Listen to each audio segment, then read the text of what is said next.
Tune into this. Turn on the cam, I am the fizz. Turn on the switch, listen to Strig, yeah. Know if we swinging, there's never a miss. Don't follow a script, yeah. Topics change quick. Looking for facts, looking for tips. One's an enforcer, one's a reporter. Together we Cam and Strig, yeah. Welcome into the Cam and Strig Podcast, episode number 335, baby. Yoink, let's go. Welcome into the show. Hope everyone had a great weekend. Hope everyone's doing well out there and thinking about all of y'all. We screwed up the beginning, and I opened this up. That's what I'm drinking right now, baby. The big old Miller Lite right there. Right there. That's what I'm doing today, baby. We've been really busy, Andy and I. God, Andy especially. The Blues been playing every damn day. He had to go see Snow White. Was that good? Who did? Did you see Snow White? No. What does that mean? I thought you didn't go see Snow White? No. Oh. I'm just asking. I mean, if I did, I would have no problem. I went to a Blues game. I had to work Saturday and Sunday. Where would I have seen Snow White? At the movie theater. Is that like a new movie that's out? I'm not even familiar with it. What is I thought he's going to be like, yeah, actually, we were going to go do this. Once I have any time, because the Blues play every goddamn day. Fill me in, is it? It's a really wokey poo movie, and I figured you'd be into it. Didn't this happen before with Snow White? Yeah, well, the girl that plays Snow White is such a miserable woman. Where she's like, I hate the old one. We need this. And it blew up like she's just so negative about, she's just trying to be as woke as possible. And then it blew up in her face, and no one's going, and it's just terrible. So then I thought it'd be funny to ask you if you saw Snow White, and you didn't. I didn't even pick up on it. The whole thing was so dumb. Because I thought you thought that I really went and saw the movie, and maybe I'm thinking, did my wife post something? Did she go see it? I don't know, but she didn't. I'm just saying. Ty got kicked in the head very hard yesterday by a 14-year-old at the trampoline place. It was, I mean. Did you make a scene? I wasn't there. I hope not. I wasn't there. What did Lori do? She didn't see it either. Oh, good. I told him. He's fine. I said, what are we doing I said, here? why didn't you kick him back? And he's like, he's 14. So what? Go that son bitch.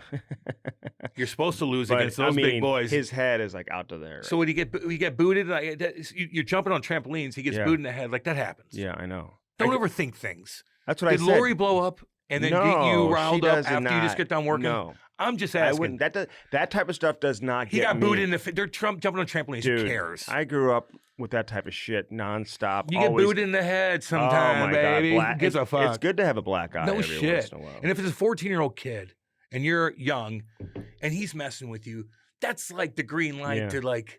So what? Like you're fighting an older guy. I know. Like you're okay. He looks like an idiot. If you're 14 hanging out at the trampoline place, you're odd. You're That's odd. That's to me. odd. Like Ty is like right on the cusp of aging out. He's 8 or 9, right? And 9? Yeah, he's 8.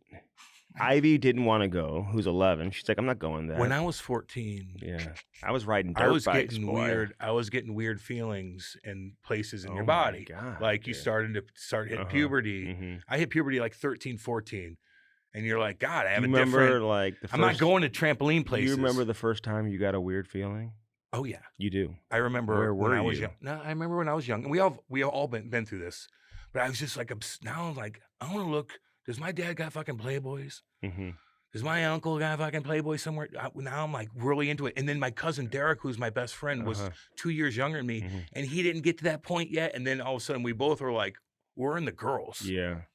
What is this? A buddy of mine, his dad had when did you get that 30? big collection of, I mean, but saved them for years and years and years. I always found it odd. See, like in my house where I grew up, like my parents would never have like a Playboy delivered to my house, like where it came in the mail once a week. And his family did that. No, they did. That's what you do, though. You get it delivered like it's the sporting news or something. If you think about it, that's not very perverted. Playboy was a lot of dialogue. There's good stories, and you got hottest. No. Then it was hold on. It was what it was. I'm talking about the late 80s, early 90s, when I was starting to creep around the fucking basement trying to find everything, stealing their booze. You know, you're at your neighbor's house, you're stealing their cigarettes, stuff like that. Just normal kid shit, kind of creeping around the neighborhood, doing weird things. But I was looking for that. But if you look at it, you're like, that's not, Playboys aren't perverted. Then you got the Penthouse is like more hardcore. Then you got all kinds of nasty stuff going on. But Playboy had the hottest girls, Yeah. models, actresses, all that Oh, stuff, I know. superstars, But when and then you're- they have dialogue. It's But kind when of cool. you're But then 12, 13, 14, you're not looking at it But then you're like, that. I'm sick. I don't want to read the dialogue. When I'm you're, like, I want hardcore when you're stuff. 12 years old, 13, 14, it's pornography. See, That's what I it believe that is. you weren't even into that kind of stuff. Oh my God, dude. I'm just my saying. buddy Scott had a bunch of. I his just dad think was that the- of all things, you were was just the- like, I don't care. Let's You go know. play hockey in the driveway. I just don't think Let's go Andy's shoot like, let's do pucks. this. I don't know. Let's do this. Weird phases, man, when you're young. God, I went through some weird goddamn phases in my life. Goofy. I looked goofy as shit for a while. You still do. I looked really goofy. I had my teeth were really out still. Mm-hmm. I didn't, my speech impediment was still like piss in the bed at a late age. Yeah. But then you turn into an athlete and everything changes. I didn't. I was a disaster. You had to be an athlete to be cool. See, I didn't need that. I didn't need that to be cool. I was not Just cool. naturally. Yeah, naturally you're very cool. But I could have been complete polar opposite Cam of had what to I be am like, now. they had to be like, we don't like you. Oh, I play hockey, and then they were like, okay. Yeah, well, they forced me hang- into it. we'll No, hang I out figured with you. everything out of myself. See, non-athletes don't understand how athletes went through everything. You know what I mean? So it's all good. I was an athlete though. In reality, I was very sporty as a So kid. do you think you're an athlete? right now? Do you think okay, so you know the collage, if you have a picture where it says, okay, Andy Strickland, and the bigger the word is, the more that's who you are, whatever kind of, whatever adjective or whatever you want to say. Yeah. I don't know if that's whatever it is. Mm-hmm. Do you think athlete would be the big one? As a young kid, 100%. In like So grade school. What was no the doubt. scouting report on you? Were they, Well, oh, no. No, but I'm just saying, like, as a kid, because I'm gonna answer it honestly. Like, as a kid, dude, I was super into sports and played everything, and like was really into sports. No, okay, being into You know what I sports mean? doesn't mean you're an athlete. Of course That's it just was. being Like, no, but like if you play sports as a kid and you're good at sports and you're athletic, you are an What was your athlete. scouting report? Fast? Small, No. weak, and slow. There's no real small as a young kid, because sometimes it's funny because the girl that my daughter was marking yesterday in soccer, they played the team that was like the Chloe's- fifth best team in the country. This is the best team I've ever seen for a. I don't make it all her showcases. This was the best team that I had ever seen play soccer at the youth soccer level. I mean, they were so damn good. We tied 1-1. It was a hell of a game. But the other team controlled the play. We were like defending the entire game. You don't have to break the whole game down. They Just hit- remember they- there's they- people listening. They that hit they the don't really care. crossbar a couple times and whatnot, and the good. different sets we Just were playing tighten in it and up. stuff like that. Okay. Just okay, remember, okay. it's not me and you talking like beforehand when you have to let me know the about girl everything. she was marking, Chloe was. I mean, she didn't struggle with it, but she was telling me after the game, she's like, it was so weird because the girl was very short and like small. You know what I mean? And I think there's an advantage when you're younger. I think there can be an advantage to being smaller versus as you get older, maybe that becomes 'cause more you're not of growing a into your legs yet. disadvantage. You know what I mean? If you're small, you got to be strong. Yeah. It's the Okay. bottom line. Okay. It's the So bottom I'm line. just saying. What was your scouting if you're report? saying the scouting report was What small, was your scouting report? that wouldn't be The football coaches, when you were trying out for football, what was their scouting report? well Small, pre-snap, weak, and slow. pre-snap. And they're like, let's no, sign them. not slow. Andy, me and you tried to race outside. like, I'm that 250 pounds. 25 You years can't even, ago. Like, but what? I'm just saying. You want to race me you when know I'm hockey. 16? You're a unbelievable daddy. You are Race me. You are a damn good daddy. You're a damn good husband. Actually, you're a. You want to race me when I'm in my 40s? Like, dude, I'm not trying to train you to race. I compare you husband wise. Like, you're fucking top notch, 100%. I'm dead serious on that. But athletic wise, like, you're telling me you're fast. Like, what does that mean? I would beat you by 15 yards in a 50-yard dash right now. I'm 250 pounds. Okay, but like whatever. I mean, I'm not trying to like. I'm not in my maximum athletic peak in my 40s, dude. I'm Who just is? not. I was god awful last night in this police fire game, and Andy was watching, and I figured I only watched for 2 minutes. I thought he was going to bash me all day, so I had some sort of rebuttal going on, and it didn't work. It didn't work, and I sound like an asshole. No, I I even sound like told an you you ass. made a nice pass last night. No, I didn't. But dude, it didn't. It wasn't. Put it this way: That was I a- had been there for 2 days straight. Yeah. I wasn't gonna stick around and watch the whole game. I said hello to a few of the police, pretty few of the packed. alumni. Pretty yeah, packed. a lot of people stuck around, which is great to see. We got our asses and it's kicked. for a great cause. Yeah. But I was not gonna stick around and watch the game. No, I don't blame you. Like, you just want to get out of the building at that Yeah. point. You're just Yeah. there for hours and hours and hours, you know. But I was terrible. Jamie Rivers is terrible. We all were. And they were getting pissed too because the police were kicking the shit out of the firemen.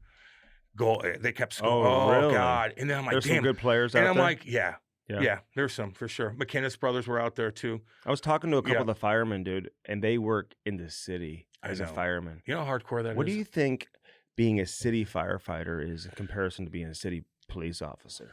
Well, they're both hardcore in so many different ways. I know. But you're going to see a lot more murders. But the firemen... But the firemen have to go to those scenes, They have to go to every single car crash and every single fucking fire to somebody shot, whatever. Or even they call the ambulance. Fire trucks show up, dude. They do, because I went through my paramedics, too. When I went through my thing, fucking firemen showed up. I'm like, Jesus. Yeah.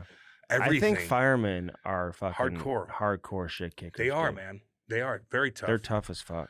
And then do they get along, the firefighters and the police? No, it's like it's like military, where the Marines chirp the Army, the Navy chirps this, they chirp the Navy, they chirp the Air Force, chirps that, blah blah blah. So, it's but they love each other in the end. Like they're sticking up for each other, they're saving each other, they're helping save lives together. You know what I mean? Just like being a teammate. You know what I mean?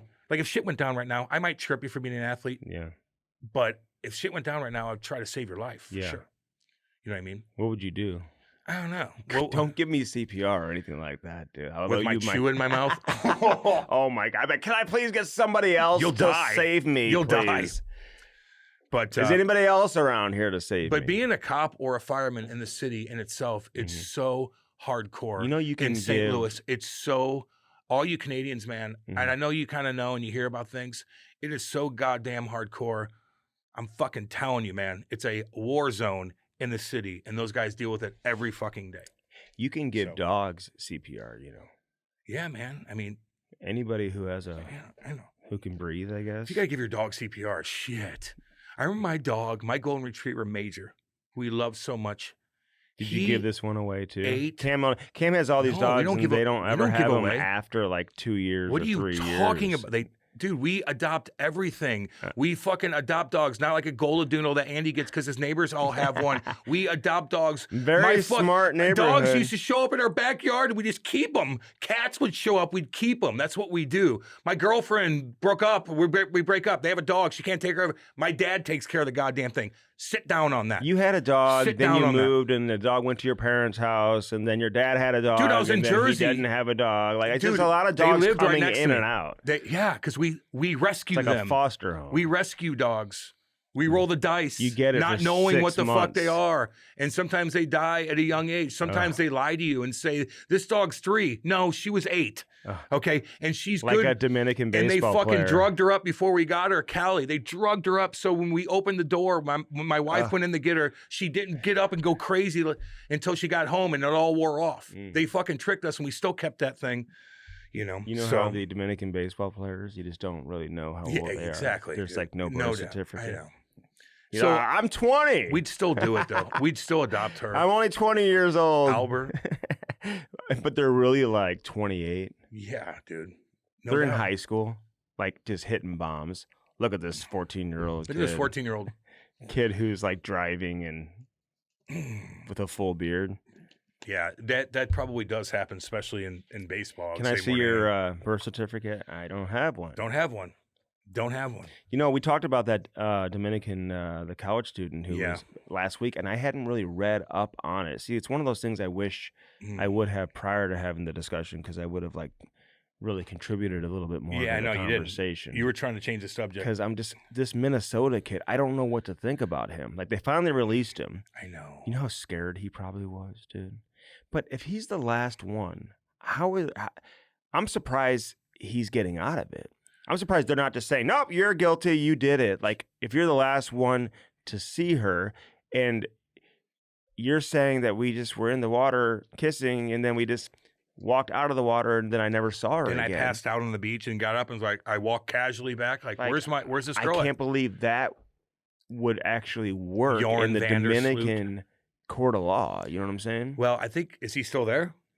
No, I think they released him. They gave him his passport back, and now he's They don't left. have that much on him, dude. Jorn Vandersloot with Do they need that much on him? I mean, are the laws there similar to what we have here? That's a good question. I'd be calling Albert Pujols to like represent me. If to be they honest don't with you. have evidence of anything, And I look at this case not like But the Natalie. evidence, he's like with her.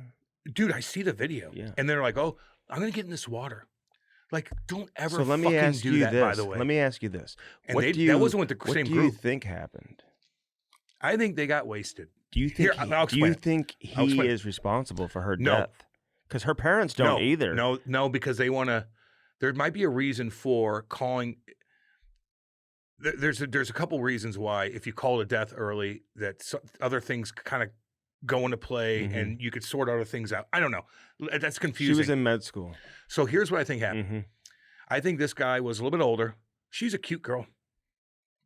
Cute girl. You see the pictures of her, you're like, okay, this guy was from wherever, Minnesota. not in the same group as them. No, They're all never, hanging they out. never knew each other. He knew that she's fucking drunk. She's fucking puking. This is all Spring recorded. break, dude. She's puking at early hours in the morning. Then they all go for that trip, but that walk down on the beach. He probably didn't know she was puking. I bet you he's just a fucking weirdo creep that, listen, guys are psycho, dude. They don't care if a girl pukes. They're like, oh, fuck, she's going to fucking, dude, come on. Let's be honest here. Most guys are crazy at that age. It's spring break. You got a girl. She's half fucking drunk. You're like, fucking right. I'm going to take advantage of this. You looking to go kiss the girl that just threw up Hell all no, over? I'm not. But a lot of guys are. All right. Andy, listen, trust me on that. So then they go down. They start walking. He's got his hands all over. He's a big guy. And I think they separated. He's trying to get some action. They're on the beach trying to be romantic. They try to go in the water. They're both sloppy. She gets sucked away. And he's like, what the fuck do I do? And he's like, I'm just going to act like I'm passed out and just be like, what happened in the morning? That's what I think happened. And there's not enough evidence for him. It's not manslaughter. He wasn't driving. She did it. She got sucked away. He found a way to get out. He didn't want to. He probably tried to save her. Didn't work. Whatever the case was. I'm just going to pass out. Passes out. If gets he up. was guilty, would he have to spend the rest of his life in a Dominican jail? Or would they extradite him back to the U.S.? That's a damn good question. I don't know. I don't know. Where would you rather be? U.S. U.S. prison? Yep. Although U.S. prison, you're probably going to be in that max in goddamn Colorado, boy. San Quentin. With fucking hardcore shit kicking. You're going to be doing things to people. Oh, my God. You're going to be a little bitch braiding hair. Oh, my God. That Hair boy, braider. you better be a fucking soldier in there. And you're going to have to fight. But really? I think you could probably get Andy, through without you fighting. would be hair braiding. And it's all good. I think you could get through without fighting. In hardcore You prison. think everybody has to fight? You got to be like, what are you going to do? They're all fucking judging you like you're a little fish walking by like, I'm going to get you, Like boy. a fish? I want that fucking Why did you booty. just smell like Because that? they want you. Like you're sniffing They want to like fuck they you. smell you. Because they want to fuck You you. ever see the videos of You those, not get that? of those child? They're all horny as those shit. child killers when they get sentenced. They get put in different areas, man. They're not in Gen Pop, dude. But this guy, I just think that he just said, I couldn't do it. And then he walked away. Like there was no like, evidence. There's no evidence. Like he did. Jorn Vandersloot had You so keep much. saying that. Dude, I'm telling you, he's the one that killed Natalie Holloway, and he's in jail right now. Okay. And the Capo brothers And in how Aruba. long did they arrested him right away though? Yes. And he was with her, and he eventually admitted that they were walking, and he tried to get on her, and she's like, get off me, and he bashed her fucking head open with a goddamn rock, and he set her out to Oh God. I don't think that's the case Like with the this one. Menendez brothers. They killed their parents. I know. But then some other people have thrown loved ones overboard on a boat, on a yacht, into the sea. When my buddy Mikey threw me into the sharks, I was thinking about doing that to him. Remember that? Throwing him over? Remember he threw me into the sharks? I do remember. But they were like I was thinking about little bull I didn't sharks. know. They weren't going to hurt you. bull sharks. Well, I don't know what they were. They were the kind of Bull sharks? They were the shark that doesn't bite. That bull shark will fuck you up. Nurse sharks. Mm. There wasn't just nurse sharks in there.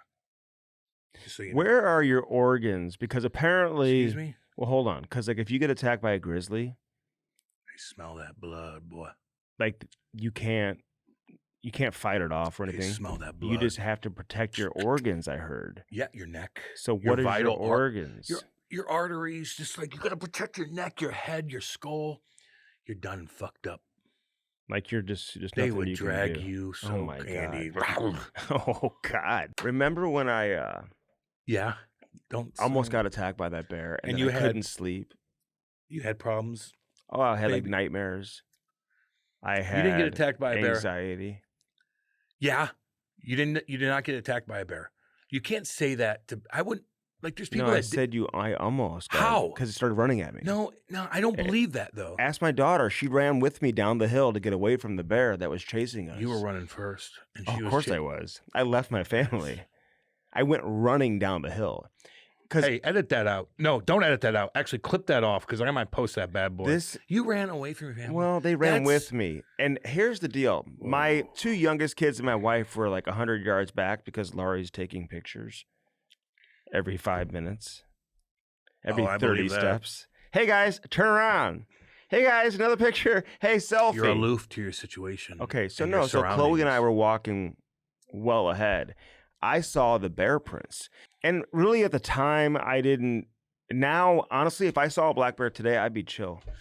They're skittish. Yeah, I don't think I would be nervous. I think but I was. You would be. I so flipped out and flustered. I said, "Come on!" And we ran down the hill. The bear starts chasing us a little bit, and I'm yelling and Chloe's like crying. She's like, "I don't want to die." That's what she's saying. I know, and and her daddy is. I'm yelling not to my saving wife you. and kids to turn around. I'm calling them on the phone, turn around, and I hear Ivy say, "It's a bear! It's a bear!" So it was just, it was a very traumatic moment. But the grizzly would be a way different story, and I realized that. Yeah, dude.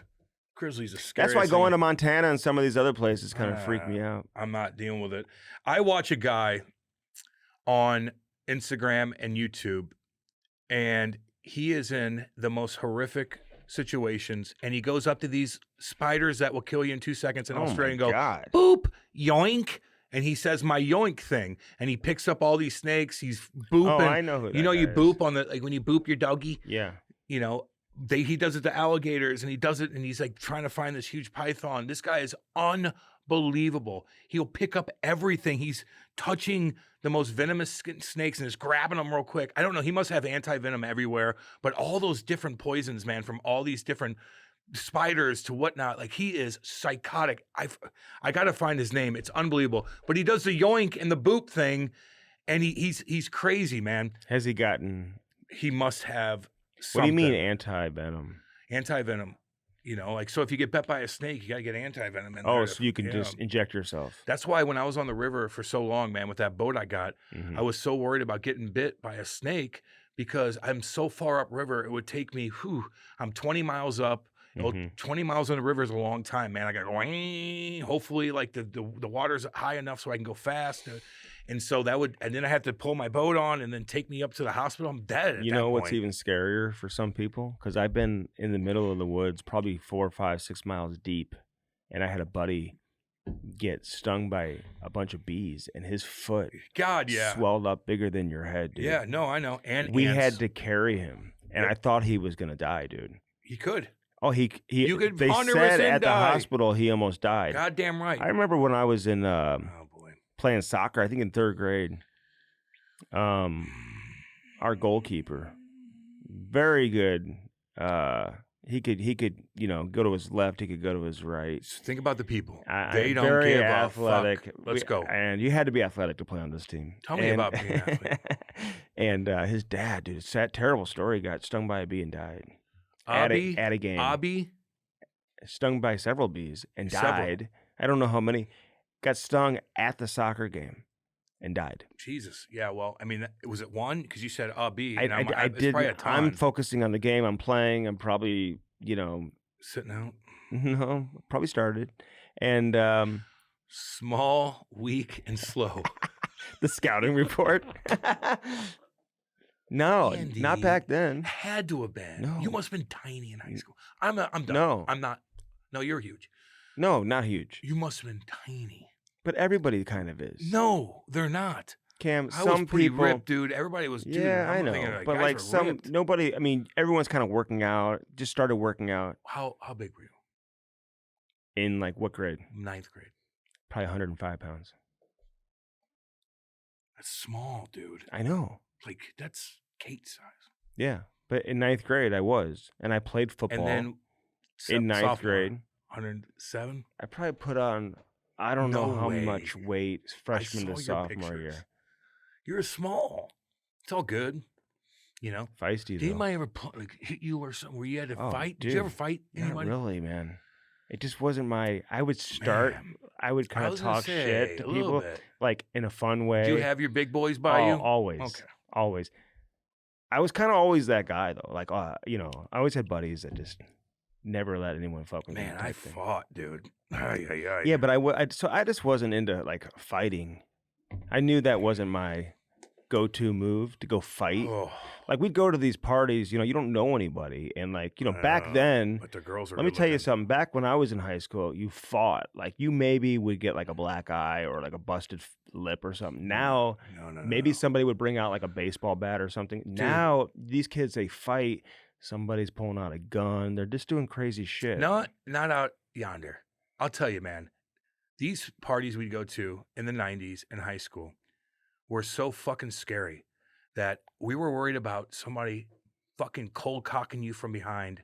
I've seen guys get hit from behind so fucking hard by the biggest fucking sucker punch. 6'4" fucking Hoosier that weighs 280 pounds comes up behind you and sucker punches you right in the fucking temple, and you hit your head on the concrete. Or they take a beer bottle and go bap and fuck your head up. My I've God, seen that, yeah, there was maybe some of that, but not. But it was more like, hey, two guys would square up and fight. No one's pulling a gun. They all had guns, but no one's pulling a gun on it. You're knocking each other out. It's horrible. But you ever have a situation where like the rumor is that guy has a gun and everybody's like, oh my God, he's got a gun. And everybody's like running and like getting out of there because they think he's got a gun. No, because we're all like this, dang, dang, dang, dang, dang, and the bonfire is out in the middle of nowhere. Yeah. When I was in high school, that was like the era where it was kind of like a lot of guys, even like the white dudes were trying to be gangster and stuff like that. You know what I'm saying? We're just hillbillies out by me, man. Yeah, no, they were trying to be gangster. So like the gangbanger guys would like show up at a party and like shit would go down occasionally. Oh yeah, you know what I mean? Fuck yeah, the shooting each other thing, like. But knocking a guy out from behind like that is so fucking horrific, gutless. Dude. That's you're fucked. Like you get hit like that and you hit your head on the concrete. That's why fights are so scary. Thank God that never happened. And if I had kids right now, like Ty or anybody, like I just do it on the ice. Yeah. If you got to stick up for yourself, man, if some bully's picking on you in high school, God damn it, you got to have to stick up for yourself eventually. You get 5 games, who cares? Yeah. You talk to, he's got good grades, he's a good student, he stuck up for himself. You'll have to go in there and deal with that. But fighting at parties, man, when you got these fucking drunk dipshits, they don't know how to drink, and they're like fucking crazy. They're going to hit you over the back of the head with something, and you're going to have brain damage. I know a couple cats that are slow now. Really? Fuck yeah. They're slow. Yeah, dude. Were they slow before they got sucker punched? Not at all. What happened to them? They got sucker punched. Did they go on to have like families? One happened at a bar in St. Louis. Oh, one of the people we know. Really? Mm-hmm. They played hockey growing up with us, and he got fucking knocked out by a bouncer. Oh my and his God! Head hit the fucking ground. Is he okay now? Or are you never okay? Never recover from that? You get hit like that, dude. You slow down, boy. I tell my kid, you know, always protect yourself, and if anybody ever mess with your sisters, you have to. Oh, Jesus, Murphy. There it is. You know what I mean? He's going to be hanging with them eventually at parties and stuff. Not really. You don't think so? Chloe's a little older. The Gap's, Ivy. Ivy, he will, though. There it is. Yeah. It's Ivy. Chloe's way too old, yeah. which is cool because she'll be able to drive him around and stuff like that. Yeah. But then Ivy, you have to stick up for little Ivy. Mm-hmm. Keep your eye out. He knows Andy. that now. I mean, you better keep your eye out with stuff. What do you mean? They're getting older. That's all. I worry about you sometimes. They're on TikTok, you know. Oh, God. And he's a good daddy. It's private. Damn good daddy. You see Tiger Woods, though. Oh. Why are you dating that chick? Okay, I don't know much about her, but did you see her rap? Very attractive. Compared to some of the other ones he's had in the past. What's her name? Laura? Well, no, Vanessa Trump. Vanessa. So she was married to Donnie Jr., and she's Donnie Jr.'s baby's mama, right? Yeah, and little Kia Trump is actually really cute. Kia? The girl, she was on the tour. She golfs all the time. Like, she's got like a little thing that she... Who's, like her, how is she related? That's Don Jr. and Vanessa's daughter. Oh, really? Yes. She's that old? She's like 17 now. And she's a big-time golfer? Oh, yeah. Big time. And so... But she should be with... She's pretty cool. Tiger's son. My point is, I looked up this girl, Vanessa, and I like Trump, okay? Is he perfect? No. Is he fucking scorched earth? And sometimes you got to figure things out after you go scorched earth. Yeah, and I don't mind how's that. the economy right now? It's pretty goddamn good. Okay, good. Yeah, Right. gas prices are down, egg prices are down, food prices are down. It's I've never heard egg prices ever until like a month ago. Well, they killed a lot of chickens because of this goddamn bird flu. Like, okay, it's like we're talking egg prices. Well, eggs. You eat 15 eggs a day, don't you? It started going. I don't know where it goes. It started really. I looked up this chick. Yeah, she fucking dates, and so if I'm Tiger Woods, I'm like, she's been fucking through dated. Yeah, she goes. Okay, during her teenage years, Vanessa dated local street gangster Valina Rivera, member of a violent gang, Latina gang. God. In 1998, Vanessa was linked to American actor Leonardo DiCaprio. Who knows what the fuck happened there. 98, 2001, Saudi Prince Khalid bin Bardar. She dated him. Oh, I bet you that was love at first sight. Loaded. Love at first sight with the Saudi prince who has 5 to 10 other wives. Are you out of your fucking... So you think she chases the money or what? And then it keeps going, and she did this, and she finds Trump, and what the fuck are you doing, Tiger? Find a fucking cool-ass chick that's not involved in any of this political bullshit and just fucking live a cool life and do your thing. 2 things. First off, how involved is she with the political stuff? I mean, she's not with him anymore. No. You are involved neck deep no matter what. You're holding Tiger to like a high standard when his past history with women wouldn't suggest that he has much going in terms of standards. You learn from that? I know, but like I think your expectations for Tiger with women are way too unrealistic. Didn't you learn from that? Why would you want this high-profile girl who literally dated a Saudi prince? Why do you think he wants it? Which, who knows what he Why did do you think he wants it? Does he want money? Why would you have all the... I would hide, if I'm Tiger, of all the shit, like your back's all fucked up, your Achilles is fucked up now, you're loved, but why even deal with her? Like, is that love? She went through the whole fucking gauntlet of guys. Like, really? Okay, but you're acting like he must want the attention. He must want Does a he girl ever want that's attention? in the public eye. He's not that kind of guy. He could get a hot 30-year-old who's under the radar and so pure and clean and just no one knows who she is. And she's just there to support your golf. And when you have your kids, she's there. She's into your kids. But what do you instead, think I'm saying? He wants to go down that road. So don't put all the blame on her. He's got his own issues. No, I didn't put it on her. Yeah. I'm putting it on him. Because the whole time. I could see why she would want to date him. Well, yeah. You know what I mean? She's in that he's in that category, right? He's a billionaire. Right. Well, $500 million now. But if I'm he's worth $800 million, I believe. Probably. Yeah. But if I'm Tiger, I'm like, why? Just like you said, why? Go high. Go find a beautiful girl that will fucking love you. Maybe she's been a model and done some shit, but no one really knows who she is. No one really knows who she is. She's not a Hollywood. Maybe she has a kid, but maybe not. Whatever. You could find whatever you want. You look at her. I just like, I'm like, interesting. I go, okay, Vanessa Trump, let me check this out. Maybe he and loves I read her. this and I'm like, I think love at first sight, just like with the Saudi prince. The way I evaluated the photo I saw, I really felt some real love there between her and him. How weird was that? I think he loves her, dude. So weird. He's into some crazy shit. What, Perkins girls? A lot of guys are into that, dude. Perkins girls, the waitresses? You're acting like guys are all different at different levels, man. They're all the same for the most part. Some guys can control it, some guys can't. And when you're on top of the world, like, you're fucking Perkins girls. Some of them are hot, man. But now, don't you learn from that? Because he had a pretty cool chick, dude. That girl was good looking. Ellie, what's her name? Whatever her name was, that Swedish model. He was. Well, the best one he had was the wife. That's what I'm talking about. Yeah, Ellie or something like that, right? Elin, beautiful, Swedish. And if I'm her, I'd bash her car too. Like you're. Yeah. And like you ruined that, and now you're gonna kind of go after another woman that's probably gonna divorce you in 10 years. That he had, here in St. Louis when they had the PGA Championship, and he put on a show and he almost won the tournament. Yeah, that was awesome at Belle Reeve. And that was one of like his biggest like Renaissance movements. Yeah, it was like a movement. That was unbelievable. You had thousands of people just following him, and it was the most attention he had gotten really since his heyday. Yeah, it was like the first tournament, major tournament that he was in contention.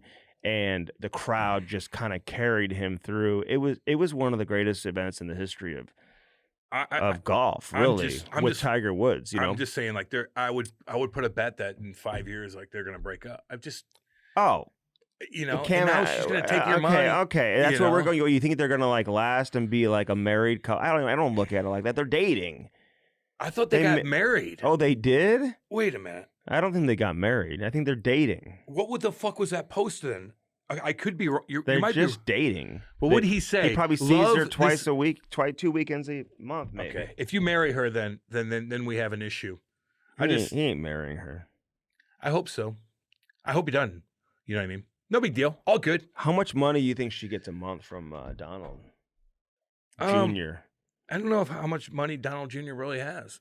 Oh, you don't think the Trump sons have money? Yeah, they do, but Trump's fucking stingy. He's a stingy New York businessman. You know who Fred Trump is? You know what those Trump boys were doing when they were fucking 13, 14? They were digging ditches, dude. They were at the job site working. Like, Trump doesn't play around with that shit. Cocaine, probably. I'm sure they did a little bit of coke. Goddamn right. They're in the spotlight. Trump didn't. Doesn't do. They didn't do coke. But I would say those guys were working, man. You listen to those guys.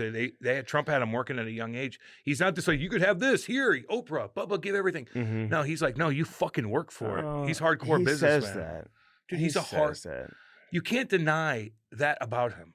He's a hardcore New York businessman. But those dudes, they have it made. Those guys, man. Those boys have it made. But you have to be. And so does Ivanka. You have to be a motherfucker in the business world. Yeah, but you're a Trump. You want to start a clothing line? Here's a clothing line. You want to start a jewelry line? Have a jewelry line. You had $1 million from your daddy. You had $1 million. Well, he turned it into $6 million have because you're a stingy billion. Because you're a stingy New York businessman. Okay. That's how you do it. Yeah. Of all the people, you know exactly what I'm talking about. It's like LeBron said the other day talking about Bronny. Oh God! Although it was such a stupid comment. Some of these like people who he's talking to, like these reporters or the people who are interviewing him, I don't know why they don't have any rebuttals for him at all. It's like because they're scared. He goes, Bronny doesn't need to play basketball. He could be the CEO of my company. He doesn't need the money. He's just playing because he wants to be a basketball player. There's nothing wrong with that. Okay, but you made the Lakers like draft him and sign him to an $8 million contract. So it's not just a kid who wants to just play basketball. You got him drafted by the Lakers. Yeah. But, he's annoying. I feel like Trump, like the kids, if you're a Trump, I mean, you have some serious advantages. Of all the politicians I look at, though, and their kids, the Trump boys I look at, like, they actually fucking worked and they understand the business side of things. They're not just these political fucking pundit kids that are like, everything's this. What did they do? What did they do? They started out for with construction. His business? God, yeah, man. They run their business while Trump's a fucking president. Okay. So, I mean, are they perfect? Hell no. Does Don Jr. do some blow here and there? Probably. Is he Hunter Biden? No. Theo Vaughn said he quit doing blow because fentanyl. It became too risky. No, he quit because he became sober. But he doesn't want to do coke now. That's why he did it. He said because it was too risky. You just don't know what you're getting. I thought he was sober before the fentanyl thing really hit. Does that scare you? God, yeah, it does. It does. If you go downtown and buy coke off some random dude, how do you know what you're getting, dude? Because usually when you buy drugs, you have a dealer that you trust. But he doesn't know. Yeah, they usually do. But when you go random and you're at different places, they usually do. But when you go random at different places and you're going to Nashville and you're partying and some guy's like, hey, or some kid, you're a kid down in Cancun and all those cats go up to you on the beach like, hey, and they take a key and they fucking stick it up your nose. That's a different story. I guarantee you there are people who are saying exactly what you're saying. Oh, no, I trust this guy. I've been getting it from him for 15 years, 5 years. 100,000%. They die. 100,000%. So you can't. You're playing Russian roulette.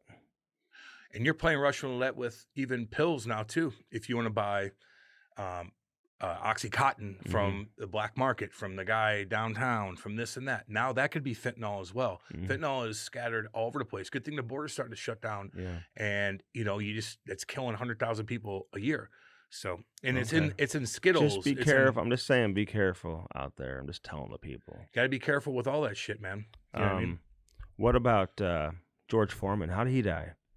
Probably 73. Got hit 74, in the head. I think, right? Hit in the head. He still was punching with power. At a late age? At 74. Knocking guys out, man. He knocked out fucking 8 guys in a row. He was like 60. There's a video of him in the gym training, like when he was 74. Wham. And he's just punch in the bag with some significant power. He was so scary, man. Foreman was? Oh. I mean, I never viewed him as scary. You know why? You view George Foreman as, I got the Varmin grill here, there. Yeah. Hey, I look at the me. Look up some of those old school fights. I've seen him. He's like this with that fro. Yeah. And he comes out. They hated him because he'd go against Muhammad Ali. And George Foreman didn't have the personality. So he was the bad guy. And Muhammad Ali was a good guy. And blah, blah, blah, blah. But he actually is a really nice guy. He had an amazing personality. But they not at the beginning. Do you know who they offered the George Foreman grill? You don't know him as a fighter. Do you know who they offered the George Foreman? Hulk Hogan. He turned it down. Would it have been as successful?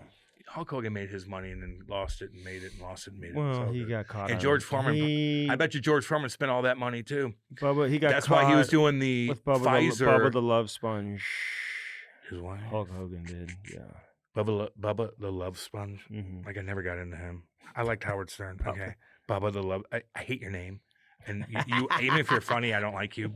And then you let your wife get straight fucked by Hulk Hogan on camera, so everybody sees it. Oh my god, she's pretty good looking. He's just a sloppy radio guy. Probably fucking, who knows? I don't know enough about him. I don't want to chirp him. So Foreman, how'd he die? I think this natural causes. And he left behind a number of kids, 8 or 9. George, and George. Yeah. He was very likable, though. I mean, you said he didn't have the personality, and no. Ali Andy, had the personality. Andy, you don't know him as a fighter. When he was a fighter, he did not. Until he got older. Yeah. And then once he got older, he'd go in the ring and fight 8 guys in a row. In his 40s and 50s. Yes. He's like Gordie Howe of the boxing But I'm ring. saying, like, he became he was a household name beforehand. Yes. But when I was a kid coming up, I remember him being in his 40s and 50s and fighting, and everybody But that's when he was cool, sweet George. Yeah, right. At the beginning, he was, everybody hated him. Shit kicker. Killer, Andy. Really? Until Muhammad Ali got him. Rumble in the jungle. And the late rounds, Muhammad Ali's just taking beatings like blop, blop, blop. Foreman's like, blop, blop, blop, blah. And Muhammad Ali slips out, catches him, boom, catches him again, knocks him down. Biggest fucking fight ever. A few years back. Check that mug out. I was, there was like a youth boxing championships. And I went to this, it was like a restaurant, but they like put a ring inside this big ass, it was like a big place. And I was the guy after each fight to go into the ring to give the medals to the kids. Isn't that usually a woman? No, they do the whole the round and shit. I'm just asking. No, I would like present the award, like the winner would get like a, and it was through some, I don't know, I forgot who I did it through, but just several years ago. But boxing was like a whole different world, man. Nasty. These parents, hardcore. You know, like you used to go to like you know, youth sporting events, and they're like, "Come on, Johnny, let's go, hustle, let's go." And this place, it was like, "Get him, knock him out, knock him out." Well, that's what it's about. And I'm like, "How do you get your kid?" I mean, dude, they were like 8, 9 years old, 10 years old. Like, I mean, and throwing bombs, getting a little, I love it. How do you get your kid into boxing? Know. I really got along with all the promoters and all the different people, though. It was interesting picking their brain about all that shit. Oh, yeah, man. They were cool as fuck, man. Okay, so I look at it with your kids. Here's what I would do. I would get them into mixed martial arts off as a young kid. You become an athlete, jiu-jitsu, you learn how to roll. It's not it takes a toll on your body. You're not eating punches left and right. I would train for boxing without taking as many punches as I could. I would train for jiu-jitsu. I would learn how to kick. I would learn how to do all that stuff that makes you an athlete without going and fighting, just to learn how to do it. So, I mean, you can go to Finney's mixed martial arts. So you'll know how to roll around. Like, all right, that's another thing, though. I'm just telling you. If you get in a fight at a high school party, they'll put you in a headlock. Somebody may fucking put you in a pretzel and just choke you out. They'll choke you out and you're fucking done. And all the girls are like, "Oh God, oh God," and just choke you out. They weren't doing that when I was in high school. Yeah, they were. No, they weren't. It was like a punching. It was like a fight. 90% of the fights were on the ground, and all of a sudden, my buddy's choking a guy out. And we're like, "God, get him off!" Yeah, maybe some of that. 90% of fights go to the ground. 90% of them.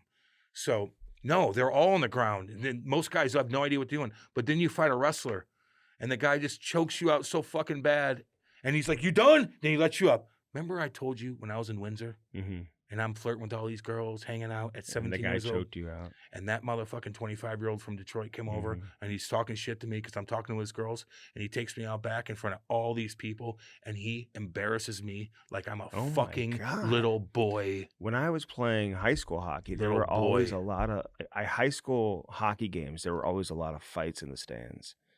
Kids would be fighting. You'd be like looking up there, like damn, like major brawls. They would take it out to the parking lot. Kids would hit their heads in the concrete and shit. Oh yeah, yeah. Ambulances out there after the games. I hate seeing that, man.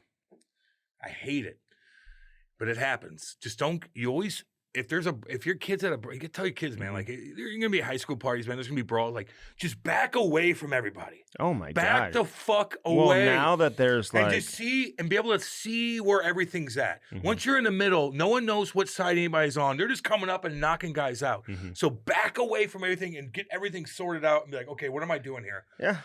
So maybe that doesn't happen as much anymore. Yeah. I don't know. I'm just throwing shit out there, man. All you Canadian motherfuckers, let's go. I got to give a shout out to Pat Maroon. Yeah, I was gonna say he's had a incredible run. What a great career! And if you really know Patty and you know his story, it's even that much more incredible that he's been able to play as long as he has.